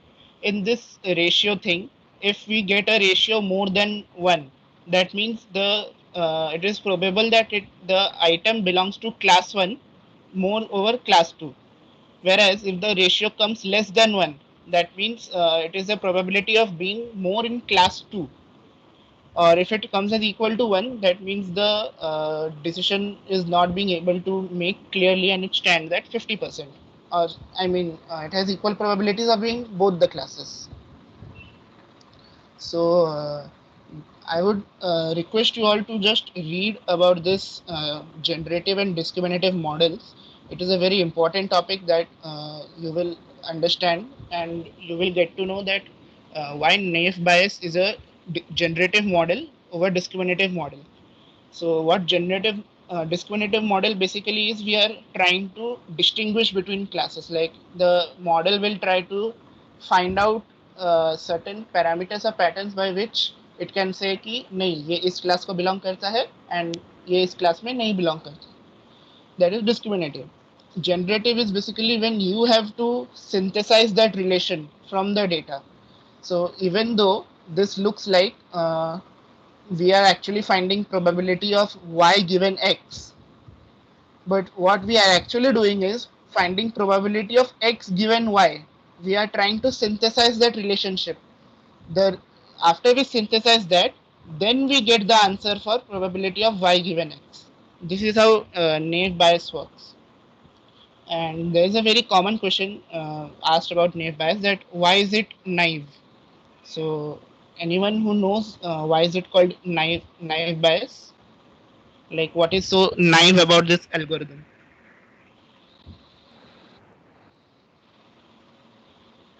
Yes, someone was saying. Because the assumptions are independent of each other. Right. We, as I had said in the beginning, we have a very common notion to think that most of the events that happen in the world are independent of each other, but it will almost be unlikely in any real world scenario that such is the case. But naive bias goes by that assumption, and what it does is it gives us a basic baseline to understand that if everything was independent, then what would have been the result. Building upon this, people devise new models that talk about relationship between those parameters. For example, uh, in the Boston house set example which Aayush took, so we nobody asked this question, but we never thought that if there is a relationship between the variables. For example, when you want to buy a house, you look at the locality, how is it, and the locality also tells you about the cost of that area, right? Means if it is near an airport or something, so that parameter comes into picture. And normally we expect that in such posh areas, house areas will normally be quite less, because it is in compact area and nuclear families tend to stay in the posh areas. So there is a hidden relationship between the location as well as the area of the house. uh, we as humans know about it, but for the machine to be able to understand that in terms of numbers, we leave it upon the algorithm to find out this relationship. But naive bias will not do anything like that. It will assume that all of them are independent. So just to give you a simple example, I have plotted some random points here. So as you can see that this is sort of a cluster here, right? The red points, and the top side we have the pink ones. So now we will just fit a Gaussian naive Bayes model. So what Gaussian naive Bayes is basically, anyone here knows about binomial distribution, Gaussian distribution, right? You must have studied in maths, AM 3 or 4.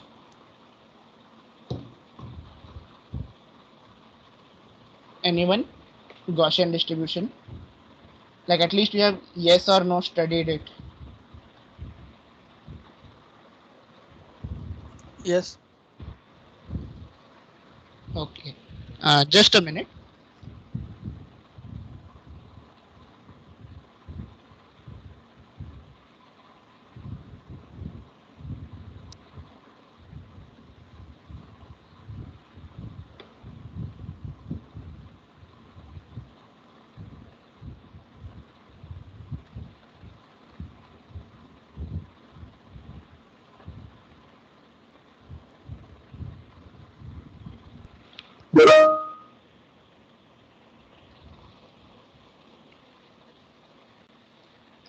I have shared the knife bias notebook link. Sorry, and thanks for reminding. Yeah, so it's there in the chat. One can open it.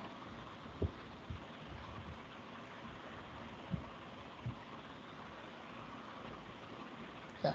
So whenever you try to relate between two variables or something, so there is something that we call as Gaussian distribution. So I would just show you how the curve looks like.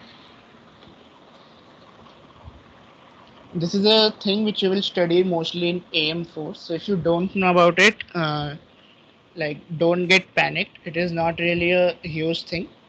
It is just a simple formula for distribution of how points are in general. So that is the probability curve, you can say, or the probability distribution of those points. So that is the model which I have used here. That is a probabilistic model.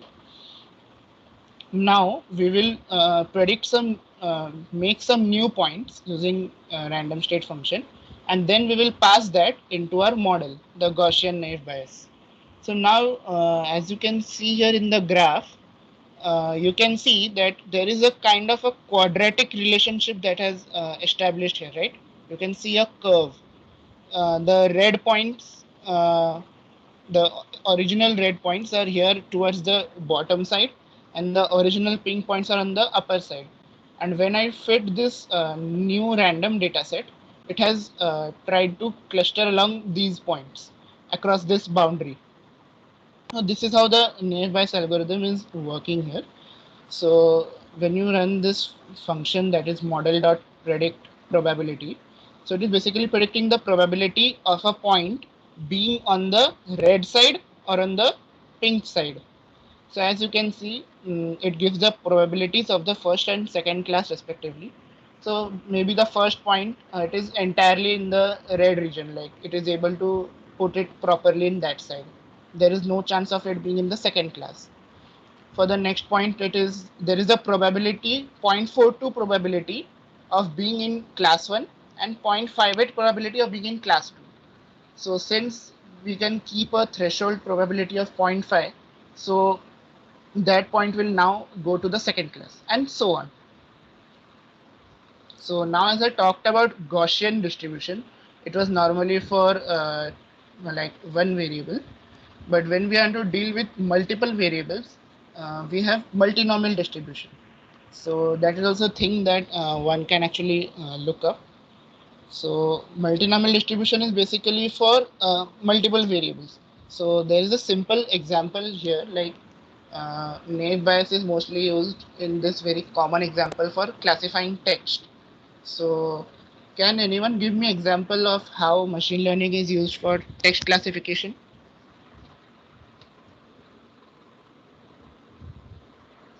Like what are the applications of text classification? Where all can you use it?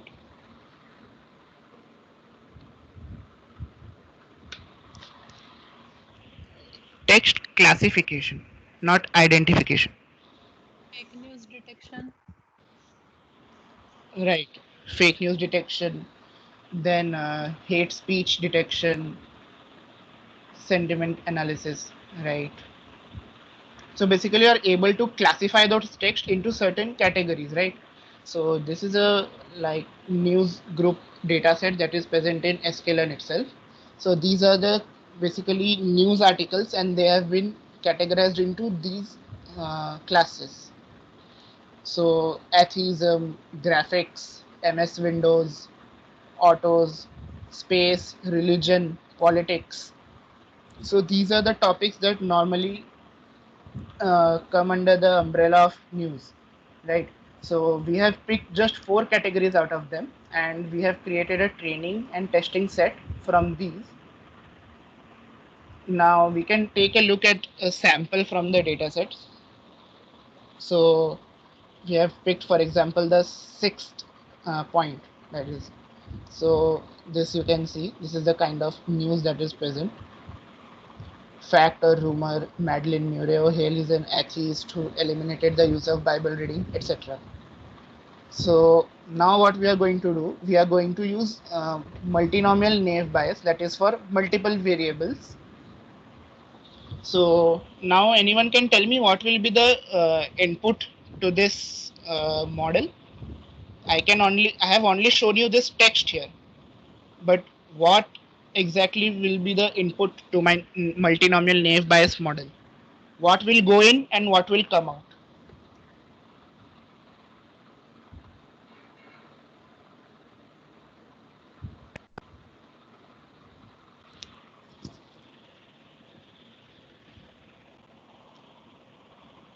Like in college example which I gave, the 2 input features were number of hours in college, x1, and number of hours spent in home, x2. x1, x2 were my input, and my output was for say pass or fail, 0 or 1. So in the case of test classification, what would be my input and what will be my output? Anyone?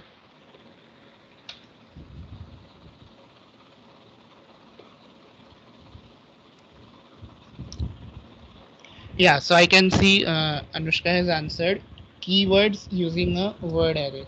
So what exactly is a word array, Anushka?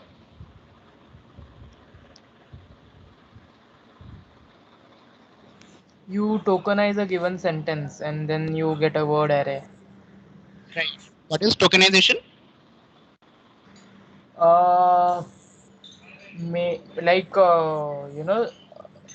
there is this function of this split or something in Python. So it splits up each and like spaces दिया रहेगा तो like it splits up the spaces and हर एक word को array में fit कर देगा वो. It will add into the array. So what happens is for humans, it is easy to understand words, right? Me and I think who it was, me. We had a talk just now. We were able to understand what we were saying because we know the words. But for a computer, everything is in terms of 0 and 1s, right? If you tell it some sentence, it will not understand. The compiler will eventually break down your strings into binary values. So what happens is that to understand the words, we need a method to express our words in terms of some numbers. So it cannot just be any random numbers because otherwise they will have no interrelated meaning. So what we want to do is generate vectors for words which hold some meaning to the computer and computer can derive relationship from it. So one technique here which is very common, that is TF-IDF. So what TF-IDF does is, for example, there is a huge paragraph, right?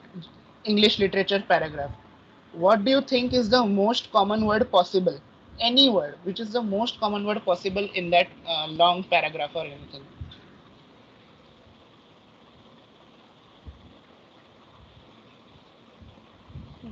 The the. Right. So, and does the word the give us any significant meaning about the sentence or the entire paragraph? Does the word the have any significant meaning to us? For example, if I'm reading, for example, the Bible, the word the will not hold any significance to me, right? But it occurs a lot of time. I think it will. There is a law called the Zipf's law, which tells us that the most occurring words account for almost 50% of the times. So basically, the word the has no significance to us, and the words which are less occurring, they actually hold more importance. So, for example, caught, mat, something like that. So what TF-IDF does is it gives more importance to the less frequent words and gives less importance to the more frequent words like the, and, is, or any other common word which does not have a good meaning or significant contribution in meaning to the paragraph. So what we do is we first pass this text through the TF-IDF vectorizer. It will generate what, as people have mentioned, the word tokens. We are trying to tokenize it using the TF-IDF vectorizer. It will generate vectors for those words, and these will act as features which will be as input to our multinomial naive Bayes, right? So first we make a pipeline. Pipeline is basically I am combining the two things, and every time something comes in, it will go through both these steps. First, it will go through TF-IDF, then it will go to the model. So now what I do, I fit my model on training data and the labels, that is the target. And what I do is now I have my test data as well. So I'll use this model to predict the labels for my test data. So now as we can, anyone here knows what is a confusion matrix? I don't expect, but if anyone knows, they can share.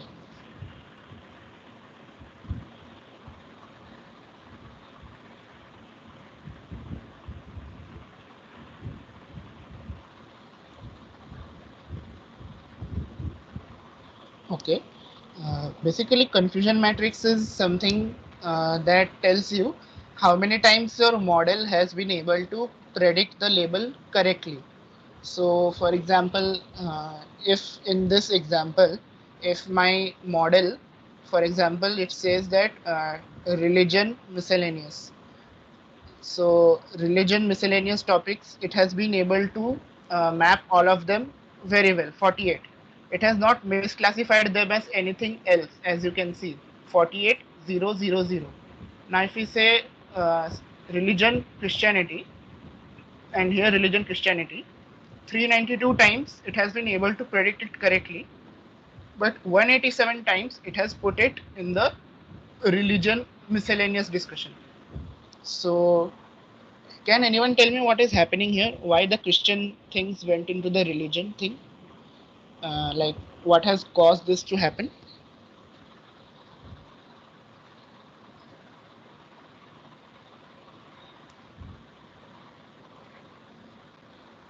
Similar words between the religion and Christianity. Right. Christianity is also a religion, right? So there are many things which will be common in them. So that is why it has not exactly we can say failed to classify, but actually it thinks that some of the features which the sentence has had are more probable to be in religion only. So this is what the confusion matrix tells us. That is, how many times have you been able to correctly predict the labels, and how many labels have you predicted wrong? So across the diagonal, you would expect maximum value, because I mean, if your model is working correctly, your maximum values will be across the diagonal. That is what you would expect. On the other region, you can see here single digit values 6, 1, 4, 5, 12. So these are just misclassified by your model, right? So this was about the confusion matrix. So now we can run some test examples. For example, sending a payload to the ISS space station. So it has predicted that it is in the space category. Discussing about Islam and atheism. So even though it is Islam and atheism, but it has still put it in Christian instead of religion. So those who keep up with like religious stuff would know about how much these discussions are interrelated, and that is probably why it has come under the Christian category as per the model. Then the next category, the next sentence is determining networking issues. So it has been able to properly predict that it is related to computer graphics. So when to use naive Bayes? Actually, I saw this question, someone posted it. Is it when you have to deal with continuous data? So I think that was with respect to tokenization. I'll answer you in personal about that. So when to use naive bias, these models are extremely fast for both training and prediction. So when you want to work on a machine learning problem and you don't know where to start regarding classification or something, it's always best that you try with naive bias and see what happens, because it will tell you that what happens if everything is considered independent of each other. That can act as like a baseline for you to work further, that okay इसने ऐसा बोला तो I think अभी ये model try करूंगा तो नेव बायस से अच्छा होगा. So naive bias is used like a punching bag so that you can build on it and develop more sophisticated algorithms. They provide you with the straightforward, that is probabilistic predictions, and they become very easy to interpret because it is just probability distribution, right? So where does your point lie in the distribution? As per that, the classes are decided, and you don't need to put change many parameters or something. So like in linear regression, you had slope and constant, etc. So when we go more deep into ML, we have decision trees, SVMs. So you will know about kernel tricks, then leaf, everything. So these are extra parameters that get added. But in naive bias, you don't have any headache about these, as there are very less parameters that you need to work with. So hence, as I mentioned, that it is very advantageous to begin with Bayesian classifier, since it will give you a very good baseline classification. So if any doubt regarding naive bias, you can put it in the comments in the chat. Meanwhile, we can begin with logistic regression by Rahil.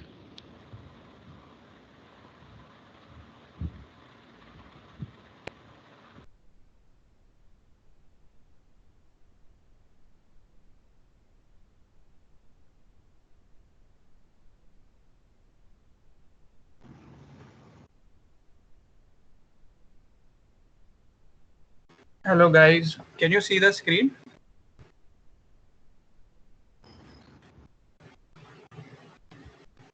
Yes.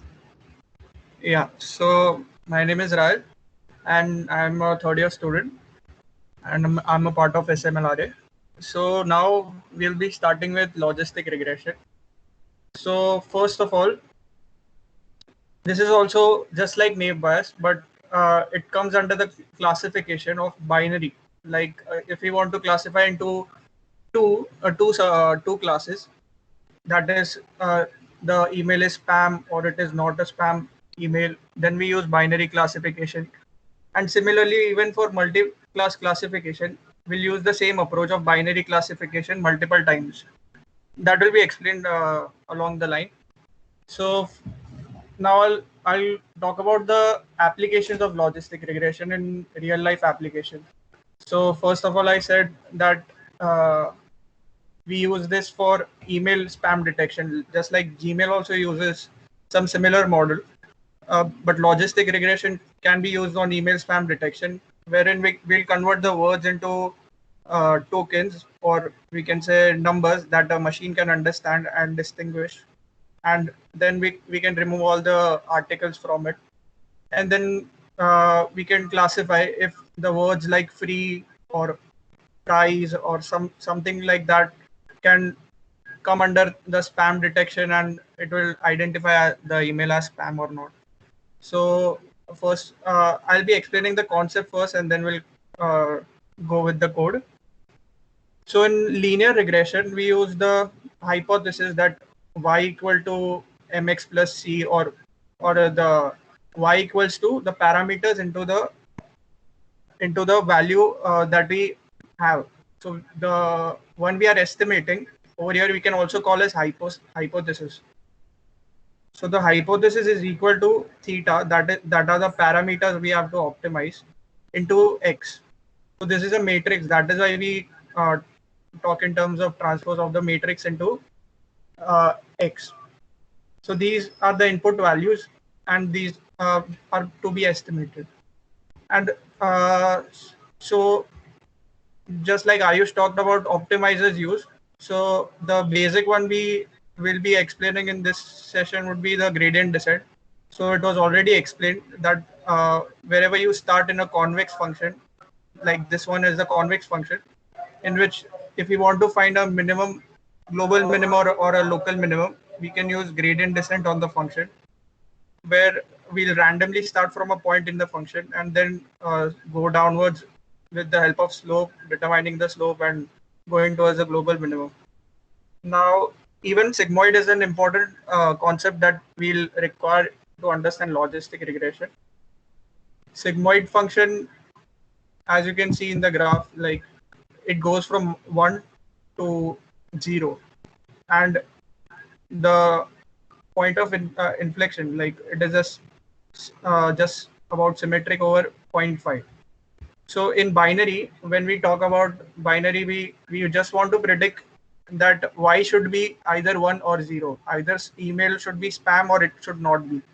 So we are just going to classify between two classes. The two major classes over here are 1 and 0.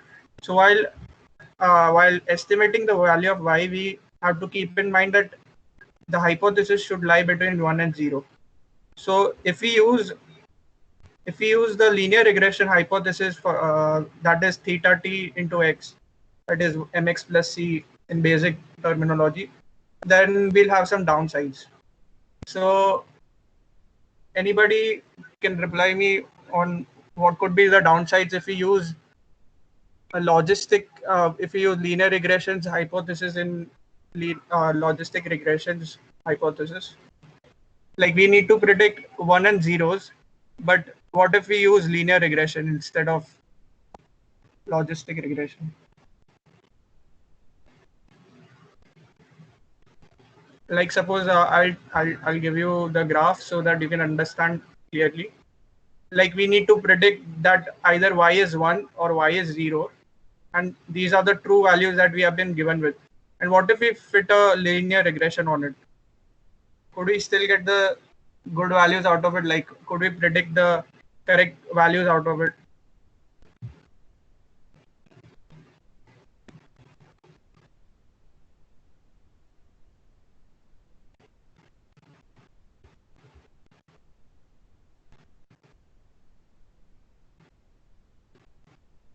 One minute.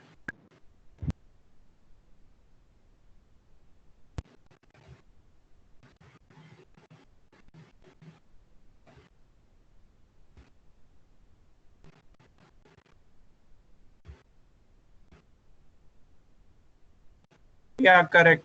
Some are saying no, and some are saying.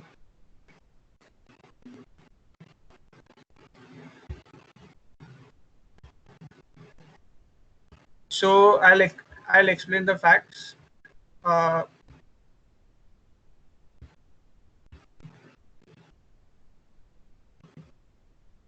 so over here, if you see that if we keep on using the linear regression hypothesis, which says y is equal to mx, then we'll have a problem since we'll have to be predicting y, which would be even 2 or 3 if x is greater. And even while training the hypothesis, that is mx plus c, while we are estimating the value of m, it could come out to be very wrong, because if we have some incorrect values, or in the true data set, if we have some incorrect values for which if x is very great value and still it is inside 1, y equal to m1, then we could have a problem.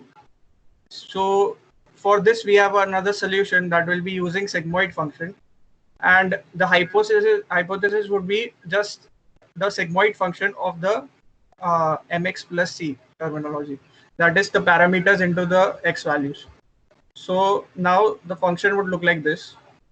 Now this is a bit complex function. So right now, what we have to understand is that we are estimating the value of y over here, that is hypothesis of x, and we'll be having the values of x, and we have to penalize theta, which is using the cost function. So now the question comes, what the cost function should we use? What kind of cost function should we use? In linear regression, if you remember, we use the square of the mean LMS we used. So if we use the same function over here as in the cost function, what could come out of it? If we consider, then the hypothesis function used inside this could convert the convert the cost function into a complex function, because it has the terms like e raised to 1 upon 1 plus e raised to minus x. So the function would look like somewhat like this, and it would be a non-convex function. Now in a non-convex function, if we try to use gradient descent and if we try to go down the plane, then there is no global minimum. There are more local minima. So in order to use gradient descent or a simple optimizer on a convex function, will simplify the linear regression's cost function. So to remind you again, cost function is a function that measures the performance of machine learning model for a given data. Like we need to find out how the machine is performing so that we can penalize it. Like we can tell it you are doing it wrong, and we'll optimize those parameters which are required to be going down the minimum point to reach the minimum point of the convex function. So over here, logistic regression. In logistic regression, we'll be having the cost function as log of h of x. That is because if you use the negative of log of h of x, then we'll get somewhat like this. The function would look somewhat like this. The values beyond 1 will have negative values, and we don't need to consider that because the estimated values will lie between 0 and 1. So we'll use the cost function, which according to the diagram will be like this. And this is a cost function which is tending towards the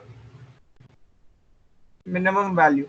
So if we use gradient descent on this starting from random points, then we'll know that we are converging towards the correct value, because like I explained that this is a log function, and log function will be similar to a convex function. So we simplified the cost function from a non-convex to convex. In linear regression, it was doing okay, but in logistic regression, where we have to use the values between 0 and 1, we cannot be having cost function. So by now, anyone has doubt?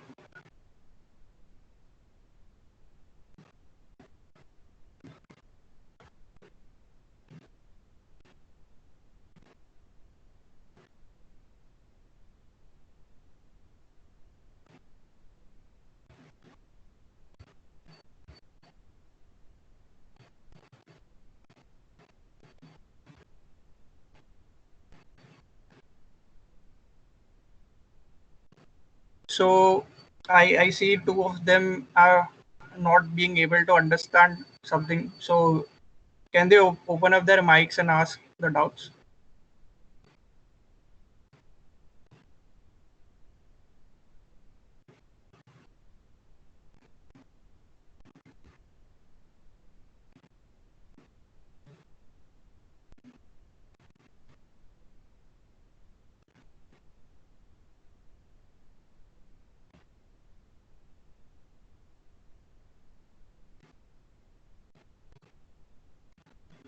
I guess they're not asking the doubts, so we can move on. Okay. So moving on, I'll re-explain the log functions thing. So over here, I'll see what is the negative log x graph. So the negative log x graph looks like this. Okay. No, this is the log x graph. The negative log x graph will look like somewhat like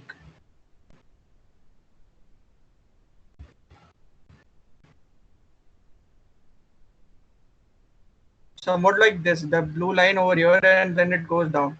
So if we'll be using the logistic regression, if we will be using the log function over here in the cost function, then it will be easy, because while converging toward the minimum point of the cost function, that is, we need to reduce the error in this function. if we have to estimate the parameters, it will be easier when we use gradient descent on this. So when we differentiate on gradient descent, like when we differentiate inside the gradient descent function that has the standard formula, alpha into the derivative of the cost function with respect to the parameters inside it. It is very simple derivative of the cost function. These two lines of cost function can be simply written in this form, in which if you plug in the y values as 1 or 0, we can easily get out of it this formula. And if we differentiate this formula, the g of theta function formula, we'll easily get what we call as the gradient descent, logistic gradient descent optimizer. So for the next slide, I'll talk about one versus all concept, in which we have to classify into multiple values. So in multiple values, if we have multiple classes, say this is a green class, this is a blue class, and this is a red class. So while classifying this, we'll consider two values. Say this green class belongs over here, and other two classes are merged into one class, and so again we'll have two classes, 0 and 1, and we can easily classify between those two terms. Then we have in this one, we have for the blue one also we do the same procedure, and for the red one also we can do the same procedure. So just like naive bias, it can be used for classification.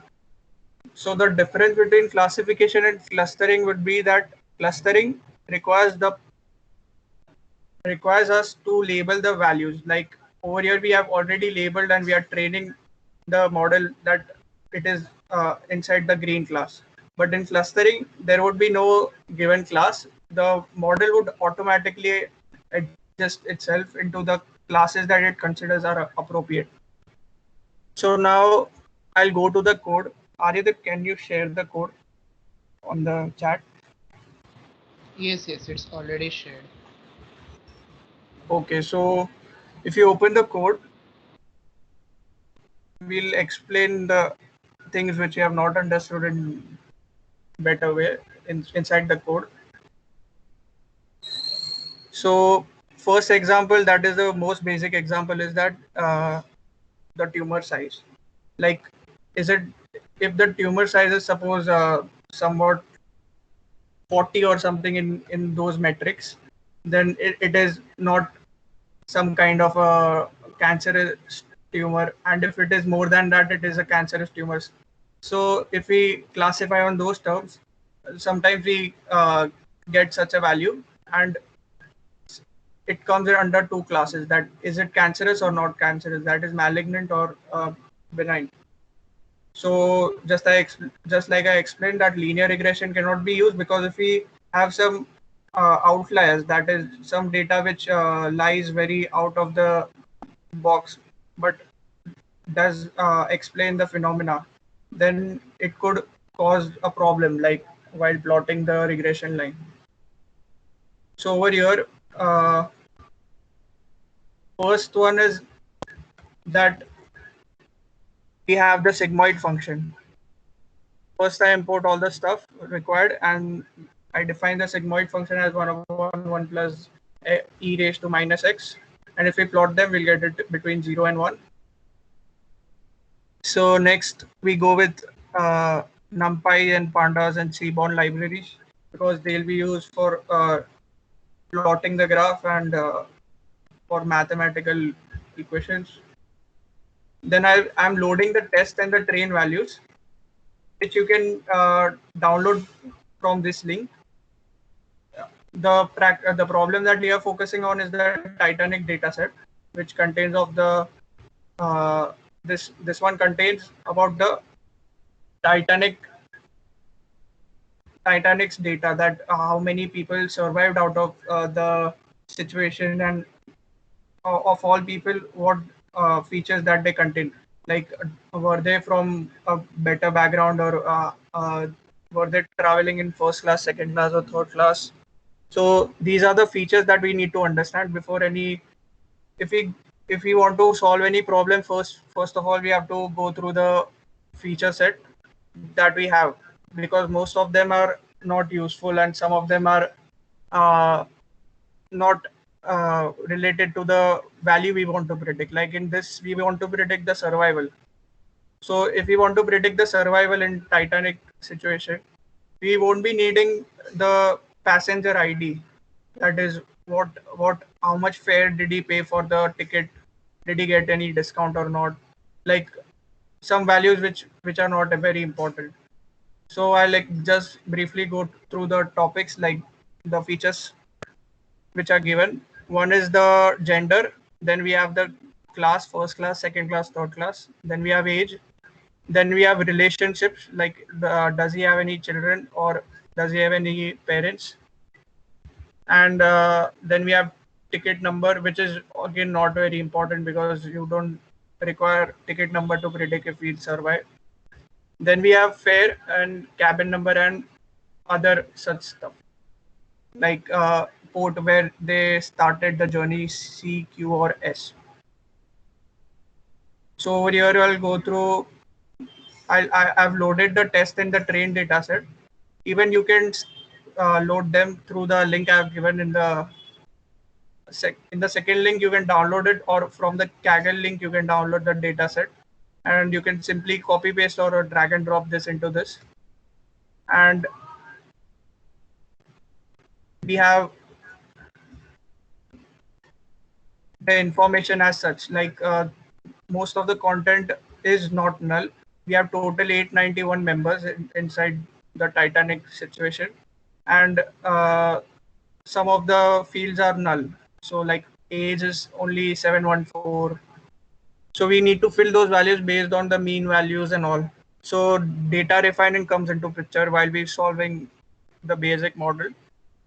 Then we can describe the model as follows, and we can find out what is the mean, standard deviation, to get a better picture of the model. I'll just briefly go through because we are having short of time. And so now for the trained data set, we'll have the head of the value, that is the first 5 values, and you'll get a picture of this, how this looks.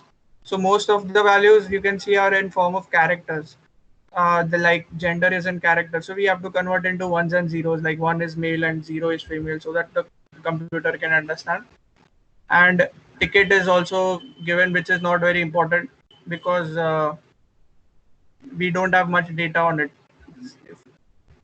If we see on the cabin, there are many not available values, like there are 77% missing values.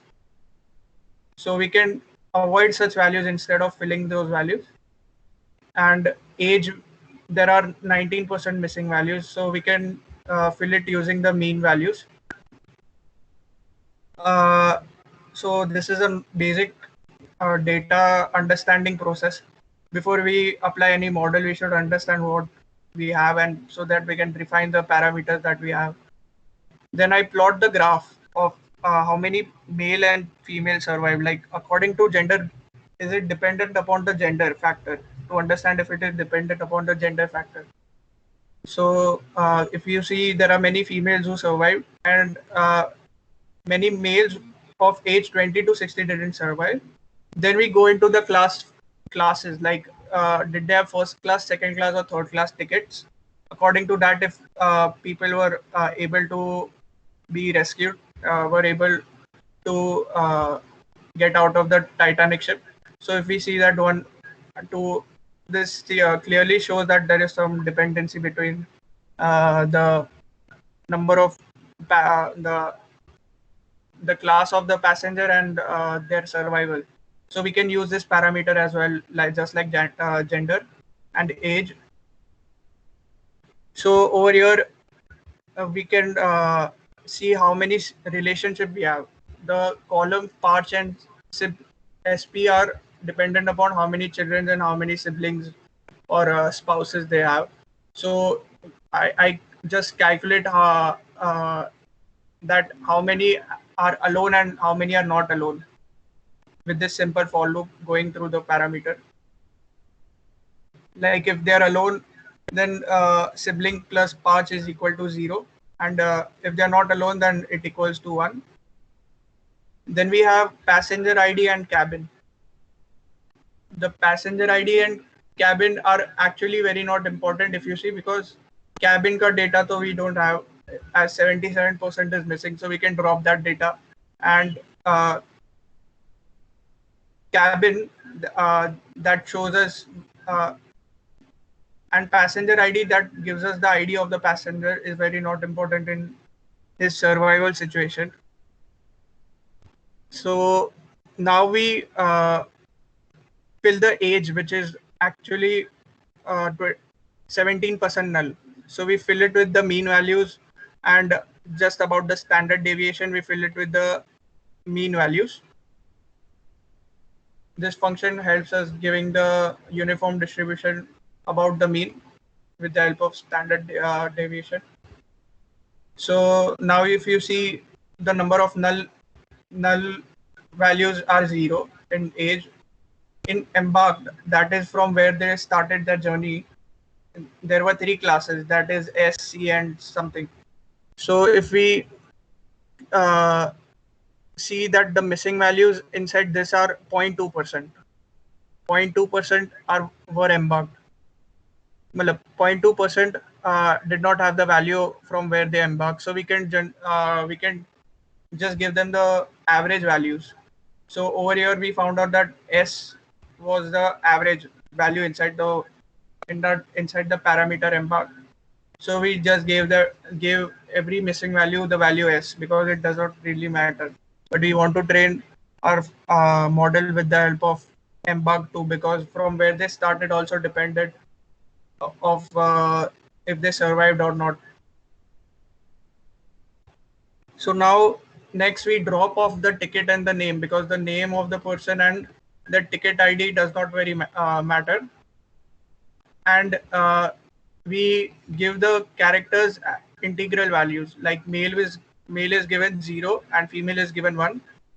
And we even give the embarked values S as 0, C as 1, and Q as 2. The age can be easily classified into different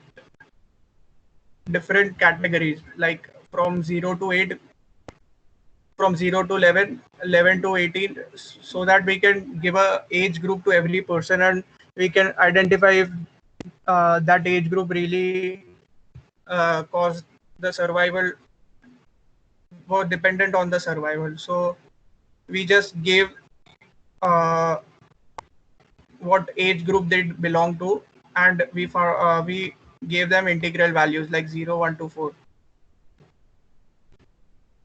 And if you see, this is a personal choice. Like if you want, you cannot give the category like I've given in age.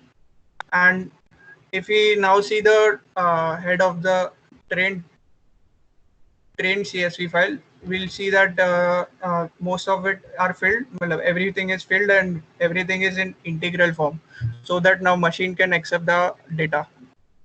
So for training set, we'll drop off the Y values, that is the how many, so if they survived or not, and if fair value, that is fair is not very important, that how much they paid for it. We are considering the class of the server of the person who is on board.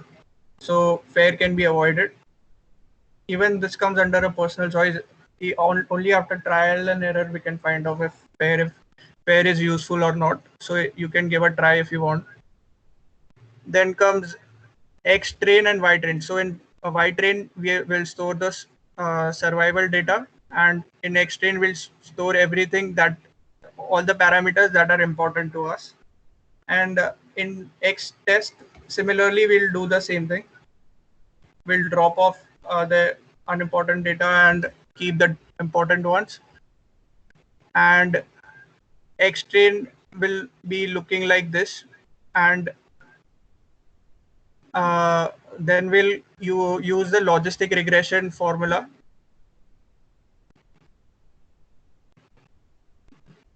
This logistic regression comes under the sklearn library. So if you use that function, you will be easily be fitting X train and Y train, and y can be predicted with the function dot predict on logistic regression. If we find out the accuracy, that is a rounding of the log score, logistic regression score, the score function will help us determine uh, that how much we predicted was correct or not. It is a standard formula that it will use to compare that if the person survived, did we predict the value as survived or not?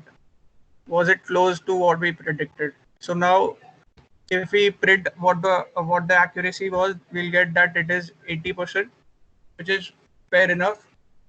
There may be models that predict more, but for that we'll have to refine the parameters again. So if we find out the mean, standard deviation, and scores of the cross validation score, we'll find out the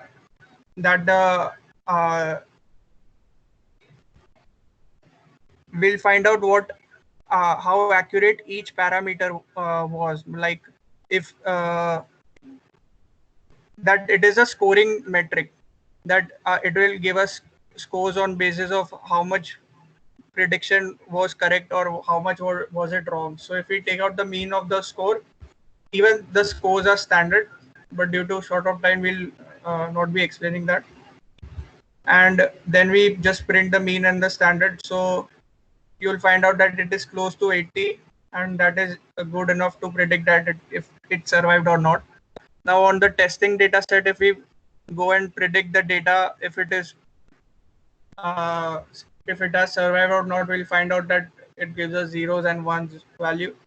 And this is how you train the logistic regression model, and then you go and upload on Kagel's data set, and you'll find out that your values were close to that 80% accuracy values. So if anybody has doubts, let me know. Otherwise, we'll be ending the session and we'll resume it tomorrow.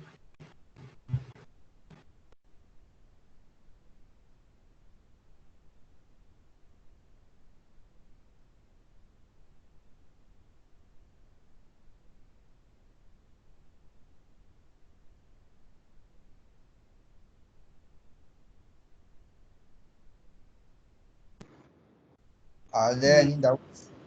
Are there any doubts?